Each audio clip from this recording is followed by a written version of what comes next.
D&D tonight with our buddies, the Dawnforged company. I didn't say Dorkforged. The Dawnforged company. Why not both? Oh, you know. That worked. And so last time with the Dawnforged company, does anybody want to take the recap, or should I do it myself? Do it yourself. All right. Last time with the Dawnforged company, they had brought the two dwarves that they had rescued from the mine, the Deep Delver mine, after diving into it and helping them fight their way out after the last Behir and a lot of raised, unrestful spirits of dwarves that they had slain along the way, and helped them find their final resting place. They had made their way back to Vernder after observing that the smaller and maybe more repercussive appearance of these monsters, that they have this kind of oddly human qualities scattered throughout the forest and everywhere they looked, but also seem to be evaporating in the sun at the same time. Beyond that, they made their way to the entrance of Vernder, where they found that they would all have to require and acquire, I should say, work visas in order to stay in Khirn at all. And motherfuckers, get a job. And so on their way in, they stopped by the what would I call him? Basically, the official, the biggest bureaucrat, who made them copies of their work visas to get signed by these guild masters of Khirn. And as they came in, they found out that they were actually came during each basically end of the work week. These guild masters get together and have kind of a little celebration where they drink only the finest beers, and they get fine meats, and basically kind of have a small party for themselves to celebrate exactly what is going on in the city and how well they're doing. They come. The party comes in and starts introducing themselves to various different guild masters that they might consider getting work visas from. Now, each of them goes to different people and finds ones that they think might be particularly beneficial for them, and was each assigned or partially assigned a job. Each of them going up to whichever master they were the most interested in and finding out exactly who they were and to see if they were worthy of somebody to be worked for. And from top to bottom, the way I have read it down, Unawatale signed up to help work the docks with Farnir Goldhammer, and then the Uza took up kind of head with the head of ingenuity of the Tinkerers Guild, Demeruk Dimbane. And Zephyr found Helmata Marystone, quite the lovely companion, if not quite intoxicated. But she managed to get the signature before the older lady dwarf fell asleep at her table. And also, Mesnos will be joining her at this particular job. Beyond that, Visair took up the entertainment aspect of it by talking to Ringmaster Girdalane Noblehorn. And last but not least, Bloodscale took up the mining job with the Mistress of the Mines as Nini Lightbrand. At this point in the story, most of our party had headed off to their local tavern, the Last Cart, which they'd found out is named for the last cart out of the mine, and therefore the place to kind of engage in, rather like the last resting place, like kind of like the after party of a hard day's work.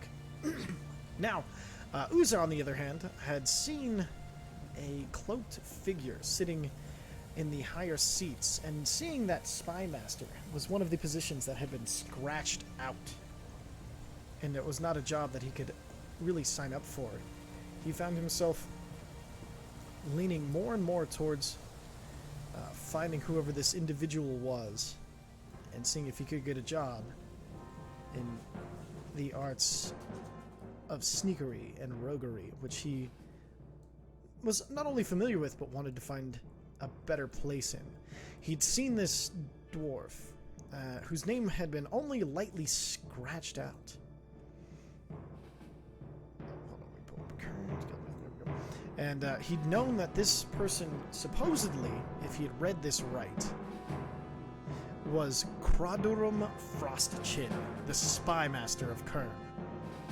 And having come up with an idea of how to follow him into this small room he saw him disappear into, he had taken the guildmaster for the Tinkerers, the head of ingenuity, Damruk Dimbane, and kind of tripped him up a little bit on the stairs and got him involved in a little more alcoholic proceedings than he had probably anticipated.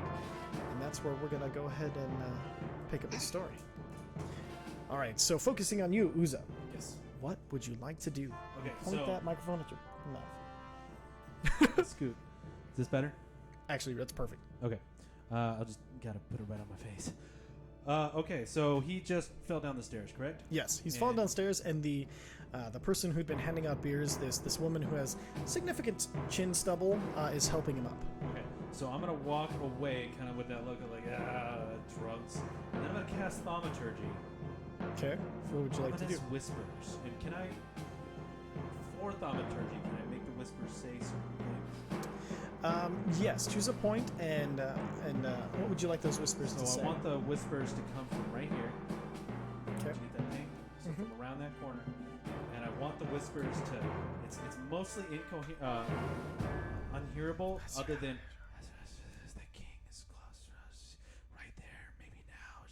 You all cut out. Yeah, both of you Okay. just Okay. went So silent. the whispers are mumbles, but it says mumble, mumble, mumble. The king, he's right there. Mumble, mumble, mumble. Maybe now's the time. Mumble, mumble, mumble. Perfect. Can I get a performance check?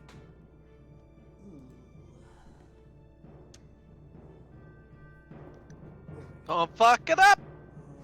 Okay, I still have 3 luck points. Oh, you can fuck it up if you want then. Would you like to use a luck point? Would I perchance get an advantage for my mimicry?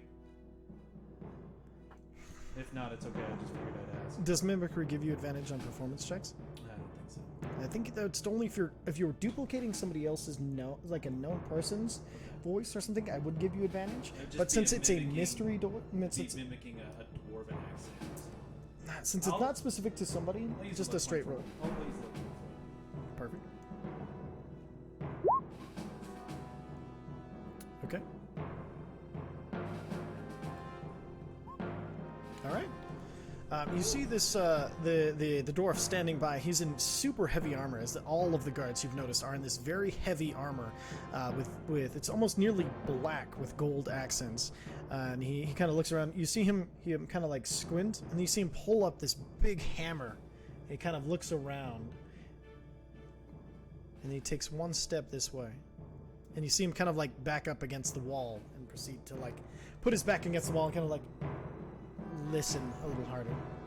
I'm keeping him going. I can keep him going up to a minute, but I'm just gonna make him get even more mundane. And when he's far enough from the door, and I think I'm kind of got this flame between me and him, I'm gonna try stealth my way into here. Perfect. Okay. And so when he gets about here, you feel it's good. Roll a stealth check.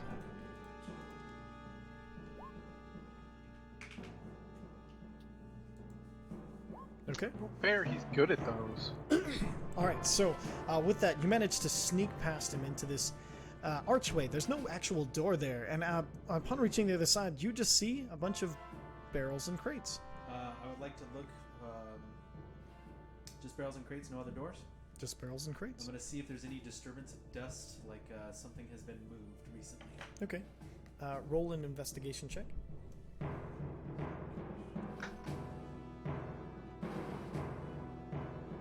Okay.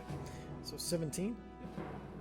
All right. So kind of snooping around, you do see that this room is kept actually pretty clean. And you're kind of a little bit frustrated because you're hoping to find dust and kind of follow it, expecting it to be kind of a less maintained space. But upon looking through everything, you see that there's almost no dust. And on the barrels and everything, you're kind of looking for anything that gives it away. And I'm gonna start touching barrels and crates, seeing if they're illusionary. Perfect. Especially ones that would be like center line. Okay. Like a door. Go ahead and ping which crates or barrels you'd like to press. They are all the way they appear on the map. So this one. Okay. I'm seeing if there's like a clear path to like the wall back here. Okay. So as you push against that one seems to be solid. I'm just gonna work my way in a counterclockwise fashion, trying to keep hidden from the door, stay quiet. Okay. And so counterclockwise. So this one Yeah, next, so, then that one. no, so sorry. Oh, clockwise. Yeah, no. So that one, and then this one. Okay. And that way. Okay, so you notice the this barrel here is it's about a pony cake, but it still seems solid, and even though it only comes up to about waist high, and then the next one is a larger barrel that is also seems to be pretty solid. Are any of them like light? What do you Like, mean? do they move easily? No, they seem to be full. They seem to be full. Make a perception check.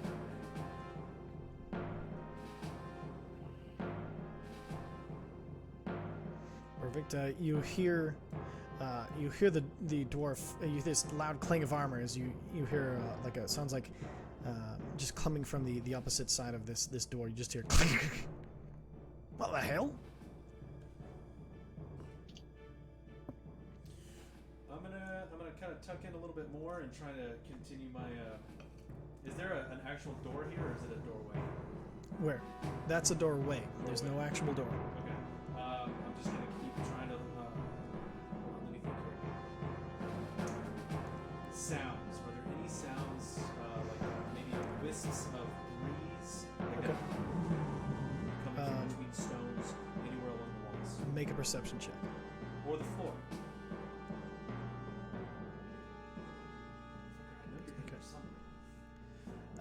So trying to hear, there isn't, and you notice since you've entered in Khirn that the winds have been very, very muted and very, very mellow, and so you looking around you don't hear much of anything.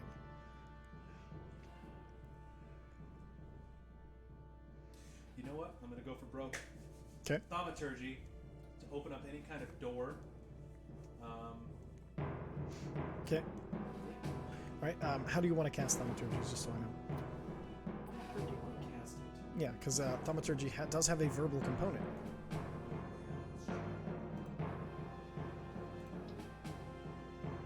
I didn't know it could open doors. Oh yeah.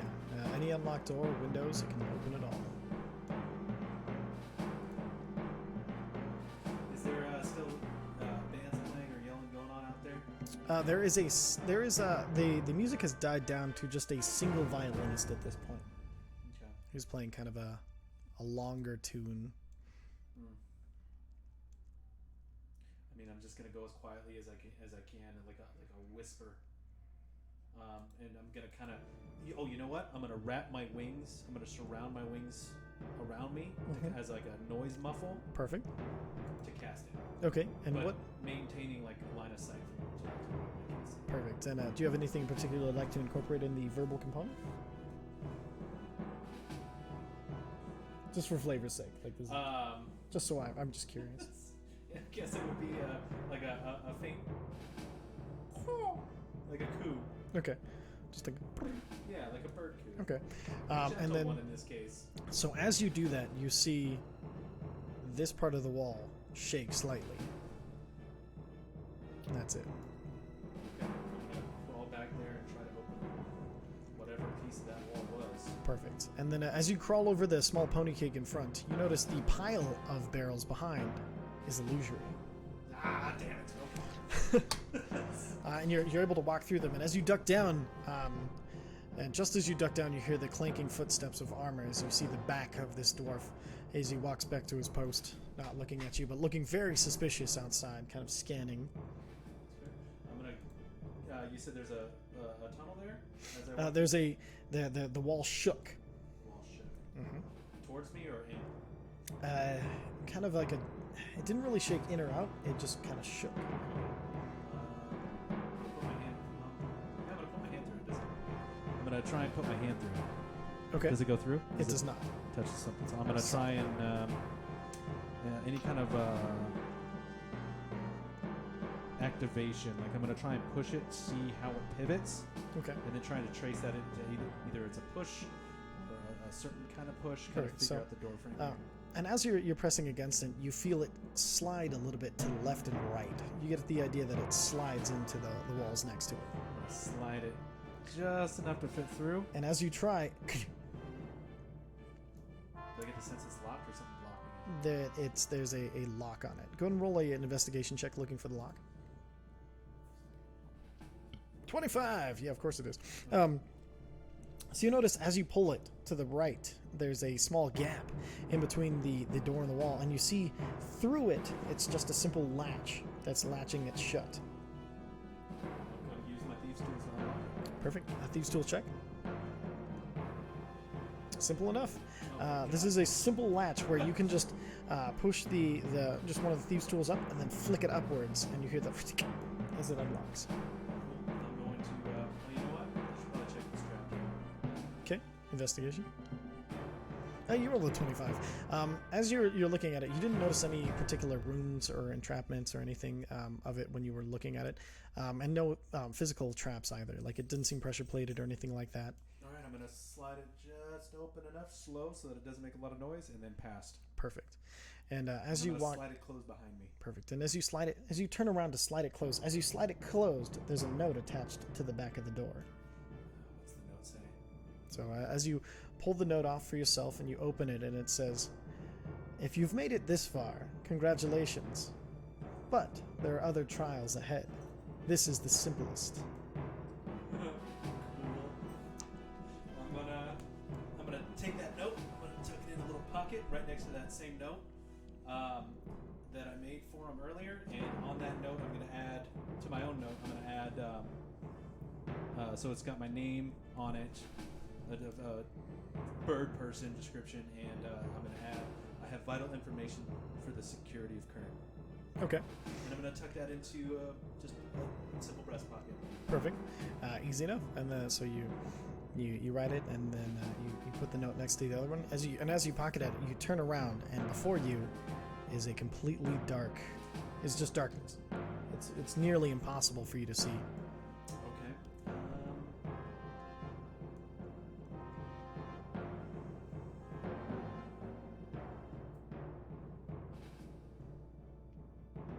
So it is impossible or nearly impossible? It's roll a perception check.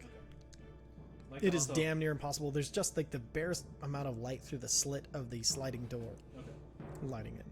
I'm gonna slide it just enough so like the latch is exposed again, but not that it would be terribly visible, like half inch. Okay. You can see about 10 feet in front of you before just that light is engulfed by complete darkness. Okay, that's fine. I'm gonna cast light onto a piece of copper. Perfect. And so you pull the coin from your pocket, and as you're looking at it, you kind of like rub it a little bit, and light. And I'm gonna try and roll it down the hallway. Perfect. And as you roll it, you hear.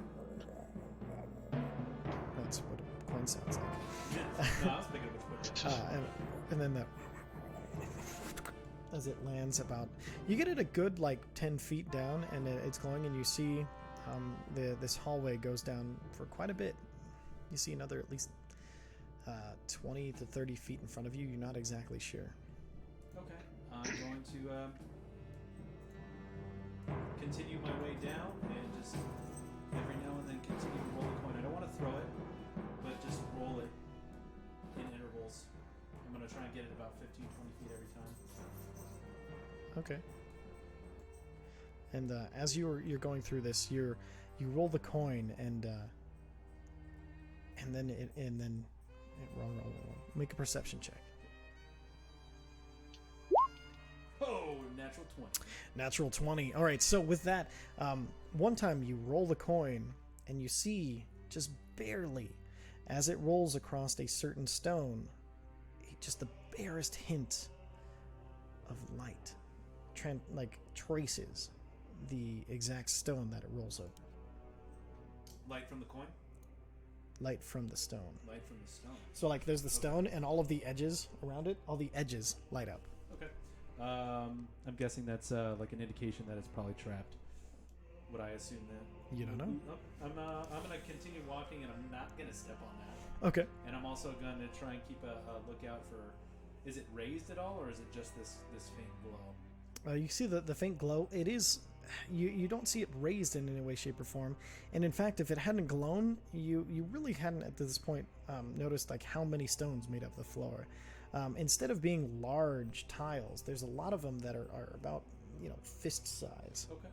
Okay. All right. I'm just gonna work my way around it and keep going. Perfect, and easy enough. You kind of step away to the side. It's and as you keep going, the passage starts to narrow. when I get about 10 feet past it, I would like to put a little bit of string and try and attach it to the roof so that if I were to go past back, it would touch me in the face. Okay, Thieves' Tools check to see if you can set the basic trap. Perfect, easy enough. Less and of a trap and more of an indicator for myself. It's basically, I'm considering it a variation on a trip trap. Okay, yeah. So, and you take it and there's like a little bit of like tree gum in your Thieves' Tools, and you grab just a little bit of thread and you attach it to the wall and attach it to the other side. Quick and easy, just a smack in the face like this is coming up. Perfect. And I'm going to continue to go down in my rolling intervals of light going. And guys, I am so sorry I'm hogging the session. All right. All right. It's all good. And then, Still better than Krenzel. Damn, I thought you guys liked Krenzel. I like Krenzel. No, we like Oh, we Krenzel. like We just didn't Krenzel. like dealing with the time. That's fair. All right, and so as you keep going, make one more perception check for me. You know nothing. Don't notice anything of note. Okay. No, nothing. And as you roll, Nothing. and then so you keep rolling the coin ahead of you and following it, and then all of a sudden you hear this tick. Make a dexterity saving throw. Oh, I can do those.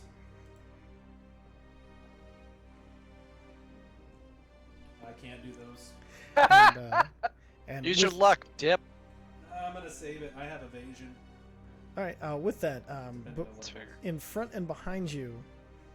Oh, you have to do it before I say the hold on. effects of what happens. Hold on. Let me take a look at Lucky.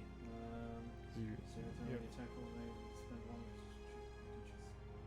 After I roll the die, but before I know the outcome is determined. Yeah, I'll use it. All right, go and roll again. God damn it! I'll take the 11.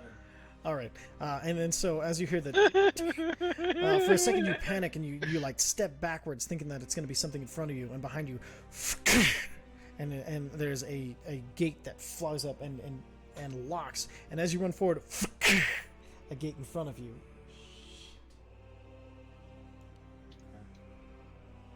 I'm gonna cast light on an arrow to cast more light in my vicinity and take a look at what just happened to me. Perfect. And as you light the arrow, you kind of hold it up as almost like a flashlight, and you kind of hold it up to the bars, and you hold and looking down and on each side, you do notice that when they hit the floor, there were padlocks that locked on each side. I'm going to pick the lock going forward. Perfect. Roll a Thieves' Tool check. Oh, And as you're kind of trying to pick it through, please luck. okay, Last luck. last God luck. Damn it. Roll it. God damn it! Come on! It's plus. Anything's better than a 1. It's plus 8. Hey, you didn't lose. Anything's better than a 1. And as you put your Thieves' Tools in the lock, it gets hitched up for a moment, and you feel like almost like the file is going to break, and then you manage to loosen it. You don't quite get the lock open, and you feel like you might have damaged one of the tumblers, but you didn't lose your Thieves' Tools, and you realize that this lock is something else. I'm gonna try for it again. Okay, roll again. I'm gonna cast light again on another arrow. Okay. To kind of try and give me a little bit better light, so I can see exactly what's going on in here. Actually, you know what? I would like to pick up the smallest grain of sand that I can, Okay. cast light on it, Okay. and see if I can put it in the lock. Okay. So, and as you're like kind of pulling up, the ground here is suspiciously, ridiculously clean. I'm gonna take a dagger and just try and chip a little bit off the wall. Okay, and make a strength check. Oh, good. I'm not terrible at those at all. -1. So you do manage to get just you stab in. You actually the tip of your dagger. It hits in. You're afraid that it broke off for a second, and you're looking around for it, and then you're looking again, and the near dagger is like, okay, it's not the dagger. And then after looking around for about a good 5 minutes, you end up finding the little bit. All right, I'm gonna cast light on it, and is it small enough to fit in there where I think it wouldn't interfere with my Thieves' Tools? Just barely. I'm gonna cast light on it and drop it in there. Perfect. And as you do, the inside of the lock lights up as the rest of the world goes a bit dark because your other sources of light are gone. Now the only source of light is coming out of this lock. Yep. I'm gonna pick it again. Perfect. Roll it. And as you do, you take a long look at it, and then thieves' tools go in, and you're once again in darkness with just the barest light slipping out among your tools, and you're feeling around, and then at first you think, oh, no, wait, that's the rocket put in there. Hold on, and then 1, 2, 3, 4, 5, 7 tumblers and a damn lock Jesus fucking dwarves. before it pops open, and you're able to release the lock. Oh god, this is going poorly. Do the bars drop? Do they pivot? No, the bars stay where they're at. The padlock is open, but the bars are still down. Okay, I'm gonna remove the padlock, and what does that release? The padlock comes off. Can I lift the bars? Can I push them? You can certainly try. I'd like to lift the bars and or push them. Okay. Strength check. I'm good at these. Nope. Such a weak little boy. And as you pull up on the bars, now they don't have any crossbars, so you do have to. It is kind of difficult as you're grabbing the bars and you're trying to lift them up. You try to get your legs involved, and it just no matter what you do, they don't seem to budge. Sorry, did the bars come up or did they come down? They fell from the ceiling. Okay. All right. I'm gonna cast light on another arrow and take a look. Does it look like they free fell, or does it look like there was some kind of mechanism that is attached to it? Can I see? Let's see. With a limited amount of light, go ahead and make a perception check. I could do that good. Oh yeah. So looking at it, you're kind of looking up, and you see the bars kind of disappear into the ceiling with some just kind of like cog wheels next to the top of it, and you notice the very outside 2 bars, they have indentations where the wheels would connect to. Like ratchet on. Mm-hmm.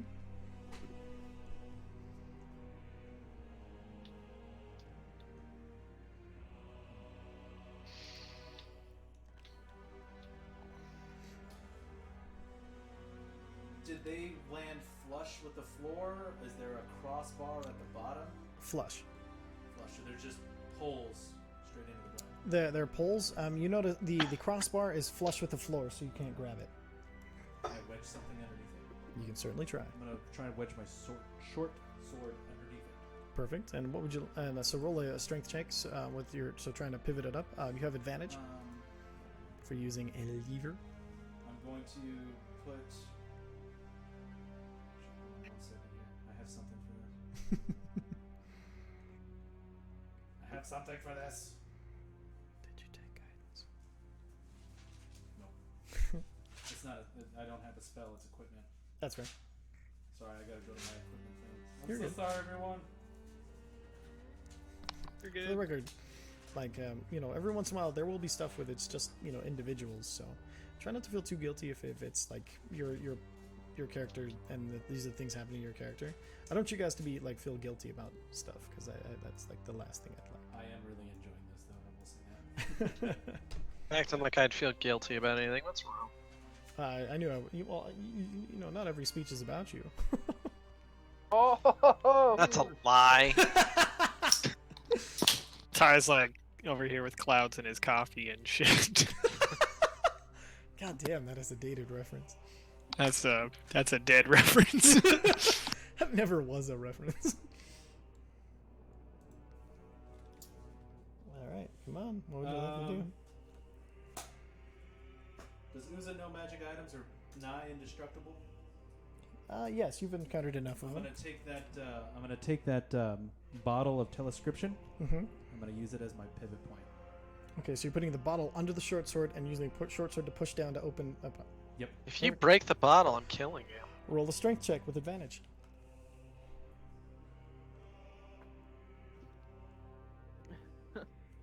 He thinks I'm lying.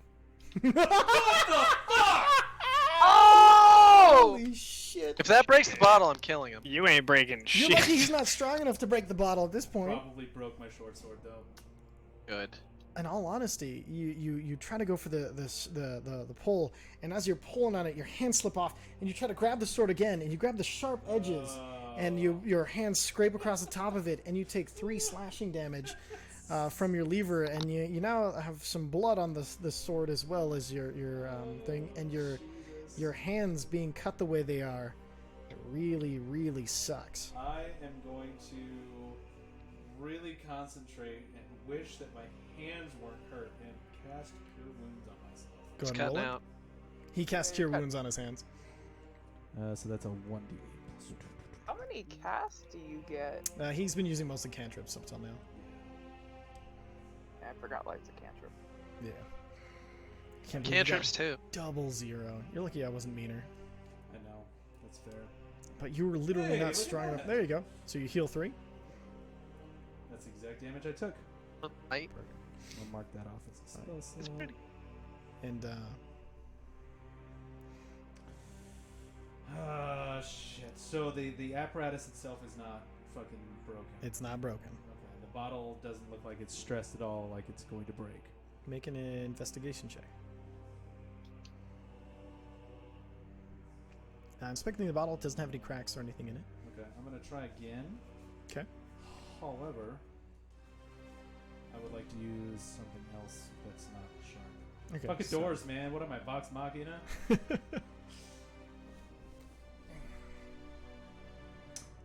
You know what? I have a crowbar in my backpack. That seems really useful. God.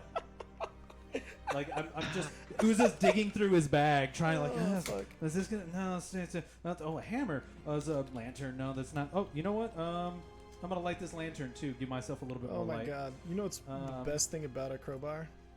In It's- 5e, it automatically grants you advantage for strength checks trying to open doors. God damn. So as I pull this lantern out and I light it and open the hood completely to give myself more light, so I've got the lantern and the arrow that has light on it, and it motherfucker. Oh wait, Crowbar. roll a Constitution saving throw. That's fair. 'Cause it's concentration. Just barely. Barely, but make it. All right, and what would you like to do with your crowbar? I would like to wedge it under this fucking thing and pry it up. Strength check, advantage.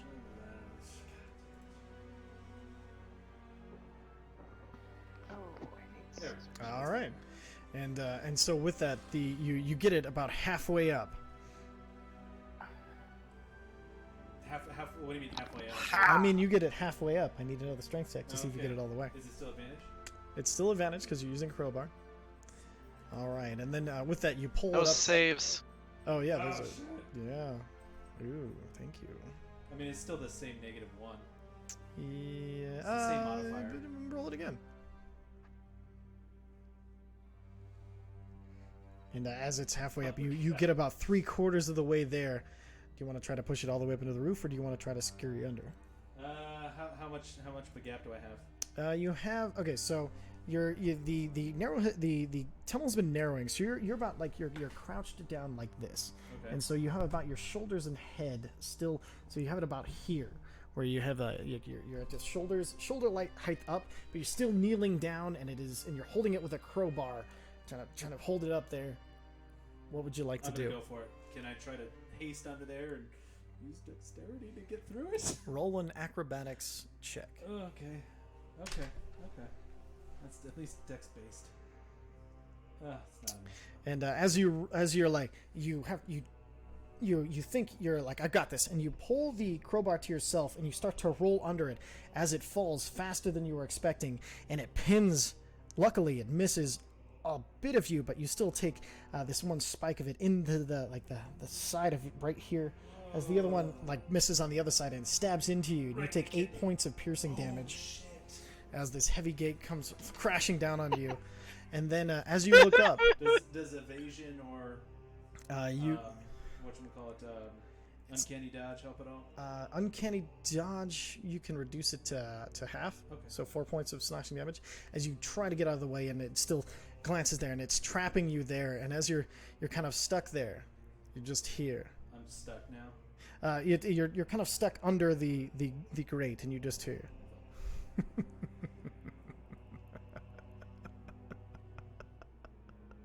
That's fair. This is a bad day for me. Your audition is over. Ah, shit. Go back. You hear a, and then as the everything raises. You know, that's fair. It's a damn shame, though, because I had vital information to the safety of the city. But it's fine. I'll go hang out with the Tinkerer. You know, I thought you were the master of spies. I had information. I didn't know I had to, like, be pull-up master here. Roll a deception check. I don't. That's not deception. Visayas had a bad influence. I have information. What information? Yes. The demon infestation on the outskirts. Oh, okay. Roll a persuasion check.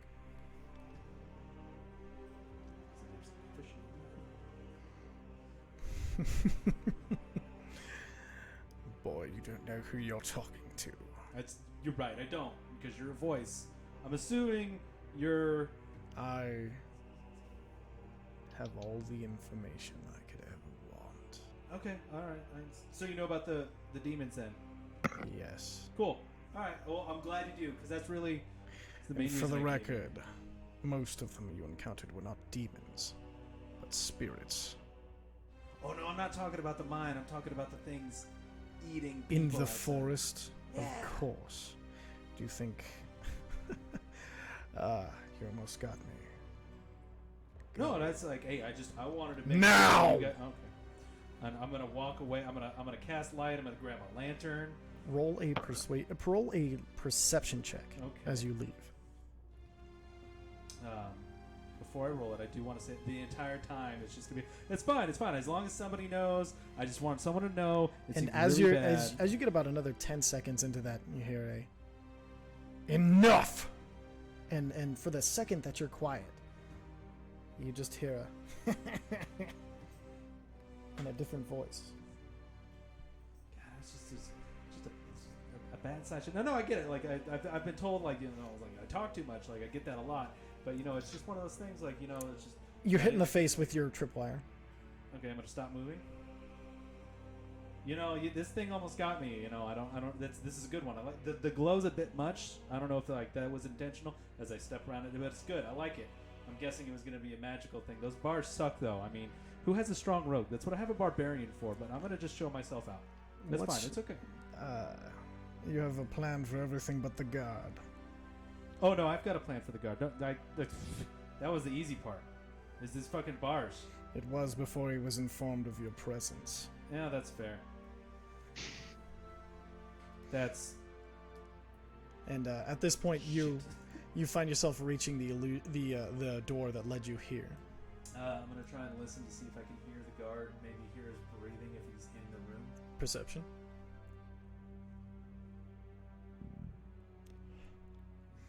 It's easy enough. You hear this low mutter of, "Fucking thing. What the fuck is he talking about? He's got past me. There's nothing fucking in this room. This is fucking ridiculous. Ah, fuck it. But you gotta watch the fucking room." You hear him muttering. Okay, alright. I'm gonna check something real quick.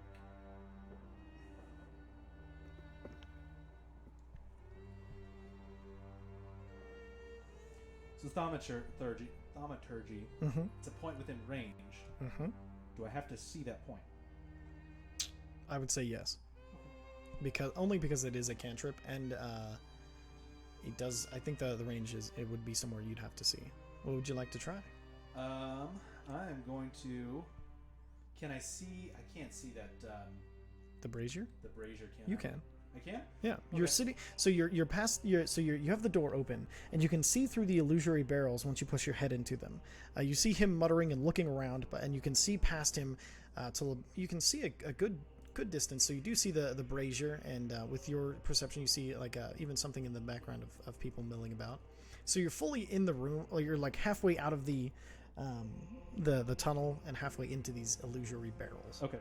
I would like to stage myself as close to the edge of the illusion as possible.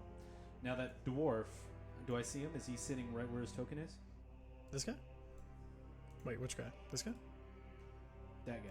Yes, yeah, he's right where his token Okay. is. So if I can see the brazier, I'm right on the edge. I'm going to ready myself to get out as quickly and quietly as I can.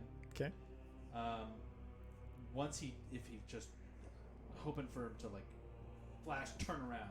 Okay. And I want to make the sound of metal clanging and like the closest sound I can to a brazier being tipped over. Okay. Roll Like a just this big old clank, clank, clank, clank, clank, clank. roll a performance check.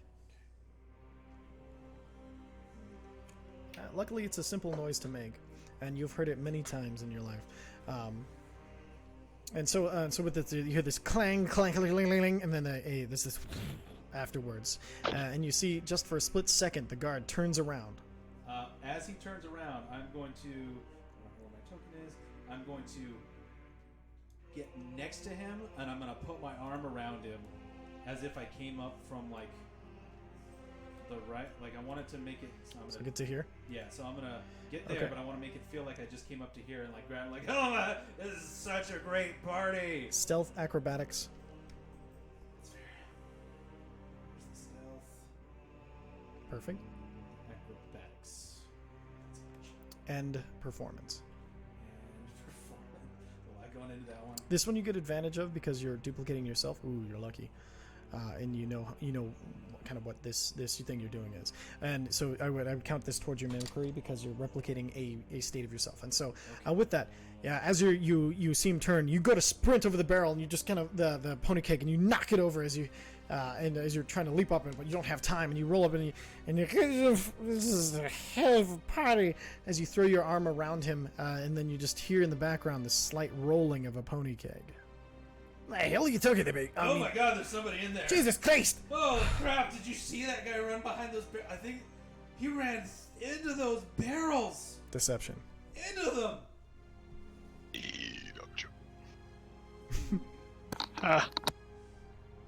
That was help. You're lucky I was told to let you go. I I don't forget this. And I'll tell everyone else not to forget this. okay. He may trust you, but we, the guard, do not trust That's- him. Why? You guys have a name? Keep your hands, your body, your mind to yourself, Alan Khirn. We will be watching you. That's okay. I'm sorry. Go! Okay. I'm sorry. Fucking spy Shit, master. I didn't leave. I didn't say I left a note. Okay. And then, so you make your way. Where do you want to go from here? I'm going to go. I'm gonna leave the party, and I'm gonna go to the inn, which is called the Last Cart. Perfect. Actually, you'll be joining the party since everybody else pretty much went to the last cart last night. You mean just leave the party? Oh, the Party that's the happening. festivities. I'm gonna leave the shindig to Perfect. get to the party. Excellent. And would you grab me a? Man, fuck this party! Why even that guy anyway? All Do you right. want So me to roll anything to get there while I'm out? it's easy enough. I mean, you were given a vague directions beforehand by the person who led you into the city, and you'd been given kind of instructions by some of the people you've been talking to. So all of you had a good idea of where you were going. So it's really not that Alright, well, in that case, I'm gonna grab you that beer. perfect. It wasn't that hard to find, and so. How late did any of the rest of you stay up? I stayed up until I haven't heard any word back for the resurrection. Okay, and so the night had gotten late, and so as far as Nini and Osterlug were concerned, like you as Nini eventually did you stay? Where did you stay up, at the inn or at the party? Wherever we last left off. Okay, or so- we all already. So they vaguely told you that they would meet you at the last cart as soon as they had anything, and as you're kind of sitting at the table, kind of honestly waiting around for them to come through. You see Oysterlug come through the door. He looks around. You see he still has the weird things attached to his beard as he walks through, and he kind of makes his way over to you, and he's like, "Lorry, so it looks like we're gonna have to wait till the morning. It's a bit hard to get a hold of some of these things, but will that be enough time?" I don't know how long. I don't know. Does the spell have a certain time limit, you said? 10 days. 10 days. Well, alright then. We should have a little bit more time and should be able to strike out in the morning. Just out of curiosity, Hope I'm not. Can you turn Jess Can you up? stage whisper for me? I unfortunately. What are those things in your beer? Oh, these. I call them granado.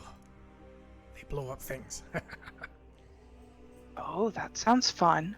Oh, they're quite fun. I'm not a blastmaster for nothing. You see, he's also smoking a pipe, which makes you slightly concerned now that you know what they are. So, Aye. have any spare ones laying around? Oh, ask your friends. They've been rewarded with some of the things that I've been able to produce. Oh, okay. Thank you very much. And give me time, I'll make some for you, special. All right. And anyway, it's getting late. I'm sure you'll need some sleep before we do this anyway. I know, for God's sake I do. Although, last night that place was bloody comfortable. A lot more comfortable than a lot of places around here. Right? And as he's kind of gesturing around, you're kind of taking the inn. You'd been sitting here for a little bit. It's like a wooden structure inside of this stone city. The floor, instead of a lot of the places, instead of being made of carved out of the stone, it's been made by wood, which you think is slightly odd. And then like all of the furniture is made of wood. The entire place it's like a 2-story wooden inn with a stone. Like you'd see this in any other town, but none of it's made out of the stone that you would have expected for a dwarven place such as this. Just kind of take that in stride. I'm getting tired though, so I just kind of bid him to and wake me up. I'll come for you in the morning. Do you have a particular time? Feel free to wake me up. Just don't surprise me. You know, sure. I'll make sure to be gentle. Heavy knock on the door should work. Alright then, that I can do. He kind of knocks against his head, like, and you hear this. So it's like, doop, doop, doop. Like it sounds like kind of like a coconut as he does it. I try really hard not to laugh. He gives you a big smile, and he kind of nods and heads out. For me. Alright, and then anybody else going to be doing anything? I was gonna take the silver and crystals and shit, put half of it in that box, Perfect. And and so leave a note like, "See, I'm remembering." perfect. And so as you add these to the, you put them in the box, and then you close it with the note, and you open it, and it's gone. All I got. Perfect. Anybody else? Before I go to sleep, I just asked Faf if he could watch the door. I can. I do need to sleep though at one point. Sorry, you can. I'll carry you around tomorrow or something. But if they see that I'm not dwarf, we're screwed. Like, probably bad. Like they might do some really wacky shit. So. Oh. I'm. You know, watching the if you door have and- any other, Yes. No. Yes. I can. Yes, I can do that. if you have any other suggestions, like I'm open. I just don't know what else to do. I don't have much experience with doors. They're little. I just mean with keeping the door closed or watched this evening. You have anything to wedge the door? I mean, yeah, I'm gonna put a chair here. I That should look do. around to see if there's a chair or something. And there is. The room isn't large, but it has this kind of standard cot. You notice instead of a like an actual feather or anything like you guys had been used to, especially with your fortress, this is just stuffed hay with a kind of like a cloth sheet kind of pulled over it. There is a small table and a dog. Stop licking the microphone, you weirdo. And a Oh, chair it's a next dog. to it. Yeah. Into the super licky. Ah, face. Lord. It's a shame that we have to sleep in such squalor tonight, but I pushed. Do you think they let us sleep in the chair. carriage? So I just don't think this carriage is secure enough, honestly. Alright. They're being so weird and they're so racist that I think that it could be a major issue. So let's just do our best to not get caught in some nonsense. All right. And you see him kind of flutter down and land at the land on top of the chair that you've wedged against the door. And looking at him, he's a lot more pink than he used to be. He used to be kind of like a more pink, like yellow, kind of graduating into pink, and he's now almost solidly pink. You're changing color, you know that, right? Oh yeah. We do as we get older. Alright, well, cool. Anyway, then I go to sleep. And then you feel, at first as you're laying down, and then almost, but now, like, before you can get to sleep, the now comfortable, you hadn't realized you'd gotten used to it, silence spell falls over you. Cool. Perfect. I'm not sure because I showed up late to this party. I'm not sure because I literally showed up late to the party. Is there, did I already get a room? Do I have to find a room? Yes, yeah, you came in and you see this lady behind the bar. She just kind of like, you recognize her. She's one of the people who was giving out beers as you kind of entered in your quest. She'd helped up one of the head of the Tinkerers Guild, who was actually sitting in a chair. You see to your left as you enter. You see sitting at it with another dwarf, and then for the first time you've seen in the city anybody who's not a dwarf, this gnome who's sitting, and you see he's in like a heated discussion with the gnome. And she kind of like gestures to the stairs, as if somebody's already gotten you a room. Okay. I'm going to ask for a beer and just kind of say, might as well enjoy one now. Actually, can I do three? Three. My back hurts. I'm sure it does. She pours three beers and then kind of hands them to you. These are awkwardly kind of like do that scoop them all up like I'm carrying too many lemons guy. Try to walk them upstairs. Perfect. Easy enough. And you say as you go to like scoop them up, you kind of get your hands around the handles, and it gets a little easier. You go up to your room, and then as you get up there, you realize you're not sure which one, and you see there's only one open door. I'm gonna walk into that one. Is anyone in there? No, it's yours. Okay. You walk and you see the same thing that I described for Viceroy's room. I'm gonna put my beers down. I'm gonna drink them way too fast for some of my age, and I'm gonna just stare at that note and see if there's anything I can notice now that I'm not in a dark ass tunnel. Constitution saving throw. God. Oh, okay. I thought from the notes. Maybe it's from the note. I don't know. And as you're down in these beers, like you first won, and then you're like, and it's really good. It's a lot sweeter than a lot of beers that you've had. It's like got this honey, like this super honey flavored to it, and then like almost like an after bit of like a cayenne afterwards, which is weird, but it's really nice. And you're like, that was nice, and it goes down super easy. So you drink one real quick, two real quick, and then on the third one you're like, I'm gonna savor this one, and then you look down and you're like, oh crap, I'm more halfway through, and then you're like, oh crap, and you start to like blink a little bit as like it kind of starts to take effect on your brain. You're like looking down at the note, and as you're like, oh crap, you set it down, you hold it out in front of you. Investigation check at disadvantage. You get the light.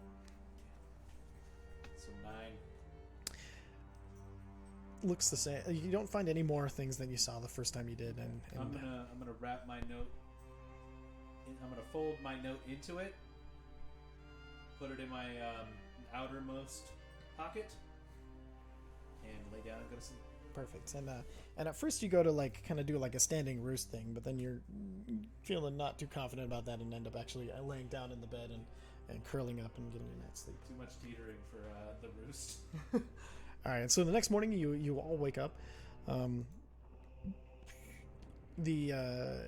As you make your way downstairs, there's nobody else in the inn but the rest of you. You're all just kind of you see there's just the bartender who's sitting back there. You see her unshaven face. She's kind of like got her head in her hand. You can tell she was up really late and is just as you walk down the stairs, she looks up at you like bleary-eyed and unimpressed. She has two long braids on each side that are kind of wrapped super tightly at the ends in these kind of like deep dark red ribbons, and then she's got like a good amount of stubble, almost becoming sideburns if it gave her a few more days, coming down to the sides of each of her cheeks, and she kind of looks up. The charity cases. How are you doing this morning? I look better than you. My goodness. Your mic is far away from your face. Do you need something? You look tired. Oh, I'm tired. The stupid guild meetings, they're the best way to get people to invest, but oh my god. The next day is always murder. And actually, darling, if you're willing to help such another in need, if you wouldn't mind cooking for the rest of you. No one else is coming in today. It's not until got the it! shift's over. I would be lovely appreciated. Oh, you're the best. And she kind of like gestures to a room in the back over here. And as she's kind of pointing back there, you notice that like all of the tables are empty. Everything, like there's leftover mugs from the last night. She hasn't even cleaned up from the night before, and she looks miserable as you kind of make your way to the kitchen. And upon entering the kitchen, you see there's kind of meat that has been left out, but it's sausages, and so you can tell they can stay out for a little bit. They're probably okay. And then like some bread and everything. There's a wash basin that you can tell is big enough that sometimes is probably used for a tub. And Okay, well, while I set to cooking, I'm also going to do her a favor and start doing some. so you're starting to like bust the tables and stuff. Yeah, I'm starting to clean stuff up while food is cooking. Perfect. As you do, Unawatale kind of joins you. And Mesnos, of course, riding at the back of your heels. He starts picking up things and bringing them into you, not knowing really what to do with them. He just brings them like, and then he sees you put him into the kind of wash basin and tosses him in afterwards. What, you never did dishes in hell? Well, I was not one who did dishes. I was actually had, people for that. Oh, noble. No, just highly employed. Lucky you. Yes, there was benefits of being the tome keeper. Well, now as a new benefit, you get to learn how to do this. I'd rather do dishes with you than spend my time in hell. Fair enough. And he starts picking up like the brush next to it and brushing off the dishes and start making them clean. As anybody else, the rest of you kind of come down and you see Unawatale and Mesnos picking up things and taking them to the back. The bar is still a mess, as they haven't made it all the way through there. You still see a bunch of empty dishes and things. Before I came down, I would have checked for a reply. And you open the box, and there's nothing in the box, but The bottle? What's No, in this- that I'm box? talking about. he's talking about the mining Just box. gave him a bunch of shit. Oh, gotcha. So there's nothing in the box yet, but so you check the box and there's nothing in there. So you kind of head downstairs, figuring he'll get to it eventually. I don't even know if it'll work that way. So yeah. Perfect. And then did you say? Yeah, come down. Ooze is gonna not be helpful. Just kind of mope. Check that note again, and then also check the bottle. Okay. There are 2 letters in the bottle. Are they labeled like addressed? Yes.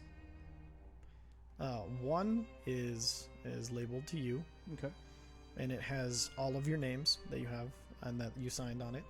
And the other has a seal of that looks like a dragonborn head in wax. Blood bro, Ah! letter for you. Mail call. Alright. Hand him the letter, and I'm gonna. You can send me that letter and just to make it available to me. So if you guys look in your lore tab, these letters are available. Lore tab! And they're available to just you. I can read them out loud if you like, or you can keep them to yourselves. Make your decision now as you kind of glance over them, and let me know. Oh wait, shit! You only have your versions. Let me go and put the fucking replies in there. I'm about to say I didn't have shit. Okay, so what are we looking at under? You won't. You see don't get to anything see yet. shit. So I got to decide to share. Blood Damn. Scout, you should see your reply then, and see if this one went. Okay, good. It did not. Don't. Did she try to run over to your screen and read it? Oh, No, I say that would he's be adorable. being a fuckface. He doesn't does that matter, shit all the time. Alright, so you should see the replies under your original text now. under the. Yeah, you'll have to close it and reopen it. Okay. Question for mine: is it also in RN or is it? Yes, in yours is in RN, and Blitzscale, yours is back in Draconic.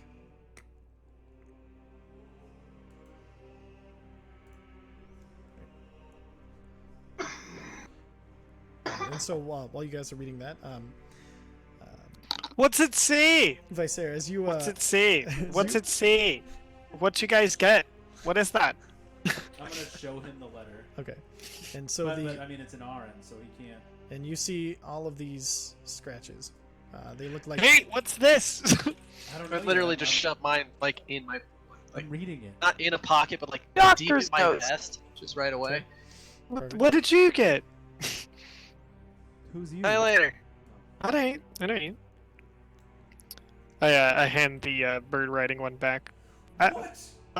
Is this something I should worry about? What does this say? Oh, so. Greetings. performance check, Ooh. deception check. What can I roll against that? 'Cause that's a You- dumb lie. He'll roll deception, It's an insight, isn't and it? you roll insight. Well, that was a good roll. Oh well, I'm not very insightful, so. Well, Damn. no, you're not sure because it's an Orin. You're not sure if he's actually his legibility of Orin is coming back to him. So it's I not said like it's not written with a uncommon, so- stutter. You know, I just. Da, da, da, da, reading's da, da, new to da. me, man.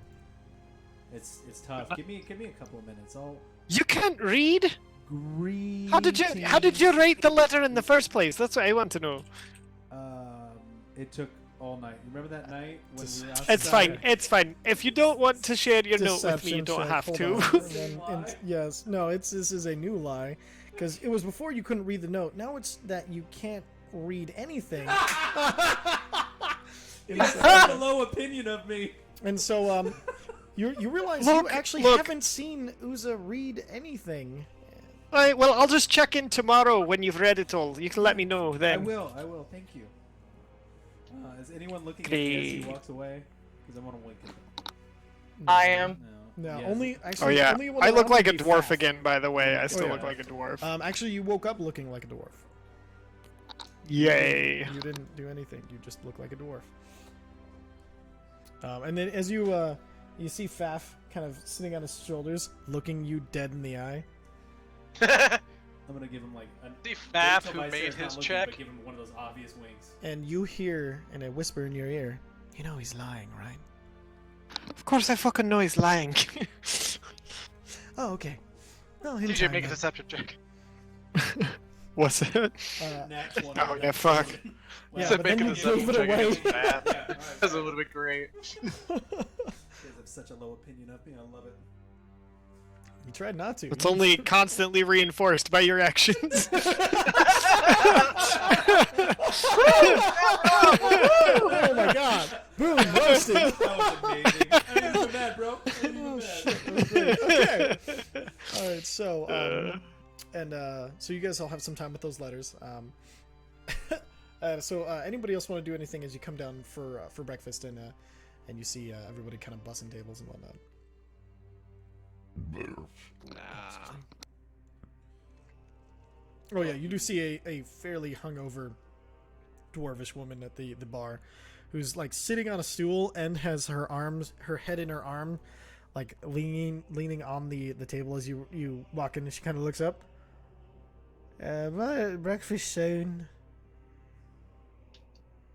Don't worry about it. It's fine. What? Okay. It's gonna be breakfast soon. One of your friends is helping me. Oh, fucking hell. And she grabs like So this. don't worry about it. I coffee. said okay. Ah, oh, good. And you see, she reaches for like a glass, and then she goes to pull it to her mouth, and she smells it. And you see her like throw up a little bit in her mouth, like, and she puts it back down, and then reaches for another cup that's full of coffee, and she kind of like starts drinking that. I'm gonna write out a translation in common of this letter. Perfect. And you see Uzo walk down, and you see him put the letter down, and then pull out a little bit of paper. You are running kind of low on paper at this point, and you start translating the letter. Okay, that's fair. Yeah, you see him like looking, glancing back and forth, and then writing, and glancing back and forth and writing. And at this point, Where is he doing this? he's doing this on one of the tables downstairs, right? Yeah. just Yeah, in plain wherever I sight. was Where sitting, yeah. when you can see him, he's not moving. All like, right, I super know that fast, he's a but- liar. yeah, you do. Not even trying to. And so we'll put you over at this table. And so you see him. He's kind of looking back and writing and looking back and writing, and then You At know, the point- all my maps are labeled. roll a Zephyr. You know, roll a. This is gonna sound weird, but roll a Constitution saving throw. No, a medicine check. What am I doing? Medicine check. Perfect. Actually, that's really good. So you're taking a look at these sausages, and they smell pretty good, and they're nicely spiced, but they are going a little bit on the bad side. So you cook them just a little bit extra long, and you find some eggs as you start kind of rooting around to give them a smell, kind of spin them around, see how rotten they are. But they seem to be in good working order. And but instead of doing anything like over easy or anything, you go ahead and scramble them just for safety's sake. And you kind of scramble it up, throw in some of these spices. Looking around, you notice there's actually quite a lot of nice spices here, more than you were expecting for an inn that you don't really have that high of an opinion of yet. And so you kind of like throwing in like a little bit of thing here, a little bit there, like a little bit of cumin, a little bit of salt, pepper. A dash of basil in it, and you kind of get it starts smelling really, really nice, and you bring it together, and you come out of this back room with a decent amount of food ready, as Mesnos also helps you bring it out to everybody. And to you come back, and like the job that you had started bussing before you got engrossed has already been done. Like everything's looking actually pretty nice, if not wiped down, but everything's gone and put away, and you see the dwarf woman kind of nodding her head, trying to stay awake as you bring it to the table. As you bring it to one of the tables, you see Uza with some scrawlings and some stuff in common written on 2 pieces of paper, and as you slide him his breakfast. What you up to, Uza? I got a pretty important letter. I'm gonna finish this, and you guys will see this. All right, well, food's up. Thank you, and I keep writing. I don't really touch it. Perfect. And the rest of you, you find you kind of place it at a table as Zephyr comes in, and she starts dropping plates in front of everybody. Uza right behind her. He's holding a plate on his tail, and it almost drops for a second, but he's already set one down, and he grabs it and then sets it back down. And all of you, she's made this lovely sausage and egg breakfast. As you guys kind of start to dig in, it's nicely spiced and it tastes delicious. Great. And then as soon as I'm done, I'm gonna All right. So, do you want to eat, or do you want to concentrate on translating? translating. All right. So you finish the translation in about 10 minutes, while everybody else is kind of making small talk and eating about like some of the things that they'd observed the night before. And you kind of make your way over, bringing your plate with you to everybody else. First person I'm gonna hand the letter to as soon as it's done is Vicer. Vicer, he hands you a letter, and I think at this point I'll go ahead and read this one out loud, if that's okay. That's fine with me. Perfect. All right, so he hands you a letter, and it says, "Greetings, Uza Bellinor Skrael. I hope this letter finds you under clear skies and the winds at your back. It brings me great joy to hear that the Dawnforged company now has an Aarakocra in their ranks. One day I hope to join them in their great journey as well. It is they you should thank for the great awakening, not I. If not for them, the great Olgos Rohanar would never have been able to reach the place of power and free us from the bonds of the earth. Yours is not the first letter to reach my eyes regarding Akkadi. One of my past companions, Lee, who also braved the Silvernote mine, has written to me saying he has been suffering from a waking dream that haunts him. He said he remembers a great city on the plain of air beyond the labyrinth winds called Akawa. He dreams of shining spires and verdant gardens atop of a fertile earth moat. He says he has conversations with the Wind Dukes of Arkawa, who protect against the encroachment of elemental chaos. He writes they face a new foe, a terrible, shape-changing purple terror. He says it eats the skies and stills the wind, and the only ones who are able to fight it have been the Aarakocra. They need an army, and are summoning as many as possible. I've written him for more information telling of your experience as well. I don't know if these are premonitions or the ramblings of a lost soul. I was very unsure until you wrote me. I will attempt to contact all of our winged brethren that I know of to see if they've experienced anything similar. I hope my training will one day allow me to join you in this crusade for the good of the world. May you find fair weather and open skies. Shanoth, the Second Monastery. And that's what you read as he hands you this note. So, do we take... Y'all read it? Do you read it out loud to everybody? Or do you pass it around? I let Uzu be able to read it out loud first. I just kind of gesture for everyone to read it. Perfect. And so he hands this to each of you individually, and Zephyr, the name Lee strikes you as that's the one that you helped to name. You probably remember that, I'm just helping. Hey, What? he just talked to you. Oh, you were talking... I thought you were talking to Uza. No, you as you're reading through this letter, the name Lee stabs out at you is because that's the Aarakocra you helped name. I preen. Okay, and My as feathers fluff up on my back, and I kind of was a little like, oh, and he's gone so far. you notice there's more feathers than last time. You have a complete set of feathers now on your wings. There's no bare patches. There's no evidence of any of the damage that prevented you from using them before. I kind of jolt a bit when I noticed that, and loose a feather, and I grab the feather really quick, like embarrassed, and tuck it away. So your flight speed is now, I think your natural flight speed would be 40 feet. So you can now fly with a 40-foot flight speed. Yay, that's plus Mark that on your character sheet. 40. All right, and then so you see everybody go through and kind of read this letter. You see Zephyr fluff up and preen a little bit, and then it makes its way back to you. And in lore, now that note is available to everybody. Okay. Yeah. So I'm waiting anxiously now for our friends, because I need to go to Merryweather's soon.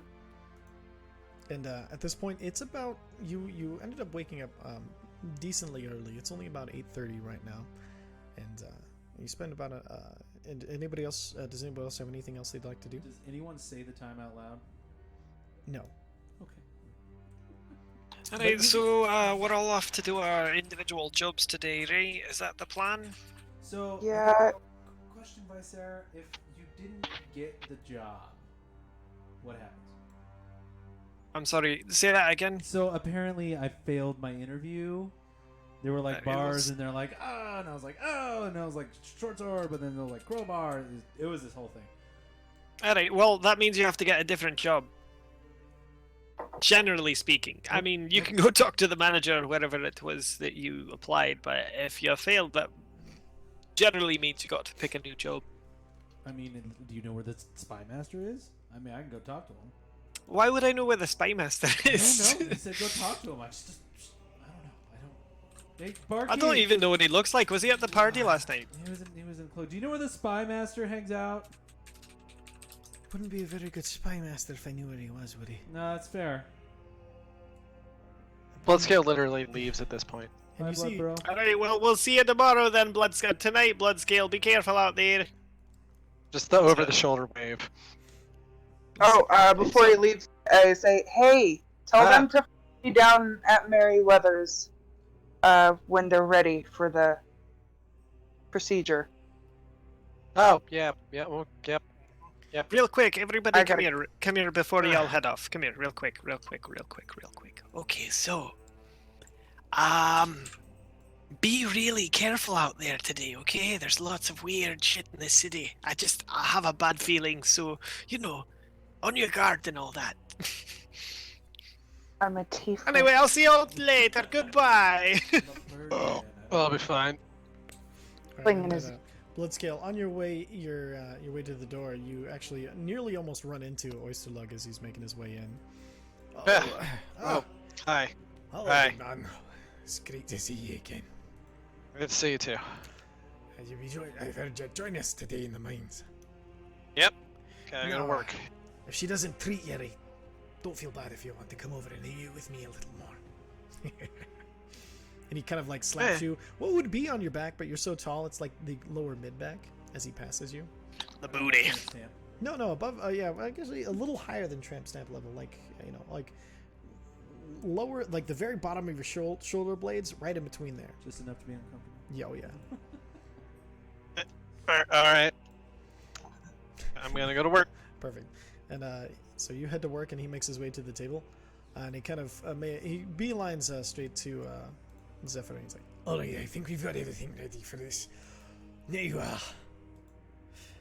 we got Hey, everything are you- last.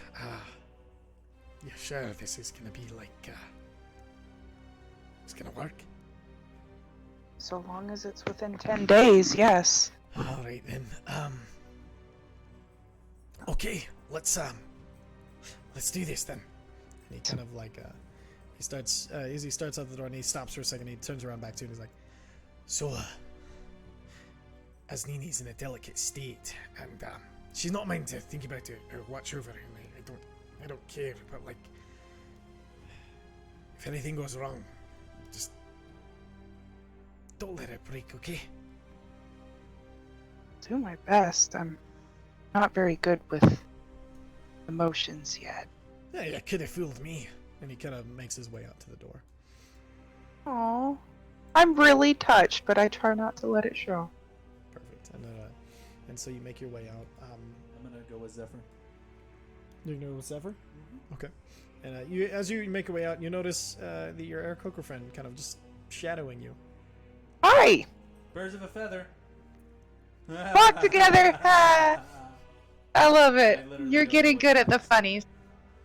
How long does this take? by Well, the way? you can, She's getting good at lying. Fun fact, Bloodscale's actually turned around. He's going to talk to Oswald, like, where am I going? Oh, you make your way to Oysterlug, and he's like, Actually, I was, normally I'd say that, you report to the in-city mines, or the office down there, but, since I know what's going on today, you can actually be with us. We'll meet up Alright. with as Nini, and, damn, okay, you thought of it. I was going to have you wandering around the city. It was going to be great. All right. He started to, he's like, Yep. No. Good plan. Good plan. That's why I dropped the hint as he was like saying you can be joining us today. But all right, I don't get to play with that. That's fine. All right. So you guys start making your way out the door. Anybody else want to do anything? I think it's just TJ. What do you want to do? Does anyone know where that guy we're looking for lives? no. What's his name again? He's disguised. Rashildalin the Goblin. Is that who you're talking Shit. Fuck, I And knew he's the first disguised? person would know. Well, they probably don't take kindly to gobbies around here. Oh, Lord have mercy. This is a nightmare. Trapped somewhere, forced to work. This sucks. Can I, I'm trying And I, to share something on the down low, whisper device air. You know, I didn't, the spy master might know if I talk to him. God knows he's not going to answer my questions, but what if I don't know asked if you about need me to just, like, tell you it's okay to go look for the spy master or not, but if that's what you need to do, go do it. I have no control over the spy master there. this Hey, you person- said birds of a feather flock together. You're That's sticking. right. No, I Oh, am. yeah. I'm just curious. Like, if I do find him, do you want me to ask about this person in disguise? What kind of person is he? What was the name again? Absolutely I not. don't think Oh, we no. should. See, this is why I'm asking. I don't know the guidelines. Don't talk to the spy master about this. Okay. Yeah, the spy master, you see, he's sort of like he wants our secrets, but we don't want to give up those secrets. You know? You see? So don't tell him anything if you find him. Okay. Get him to tell you things. I'm trying. Like, he laughed at me last time. Bummer. Yeah, the bar hit me. It was not a good. It was not a good night. So dark. Boy, you can say that again. I need to see in the dark. I'm gonna go with Zephyr. Perfect. Alright. Have fun. Bye. Oh, Bye. Bye. All right, so so you two, the three. Let's of get you let's start- go. Oh yeah.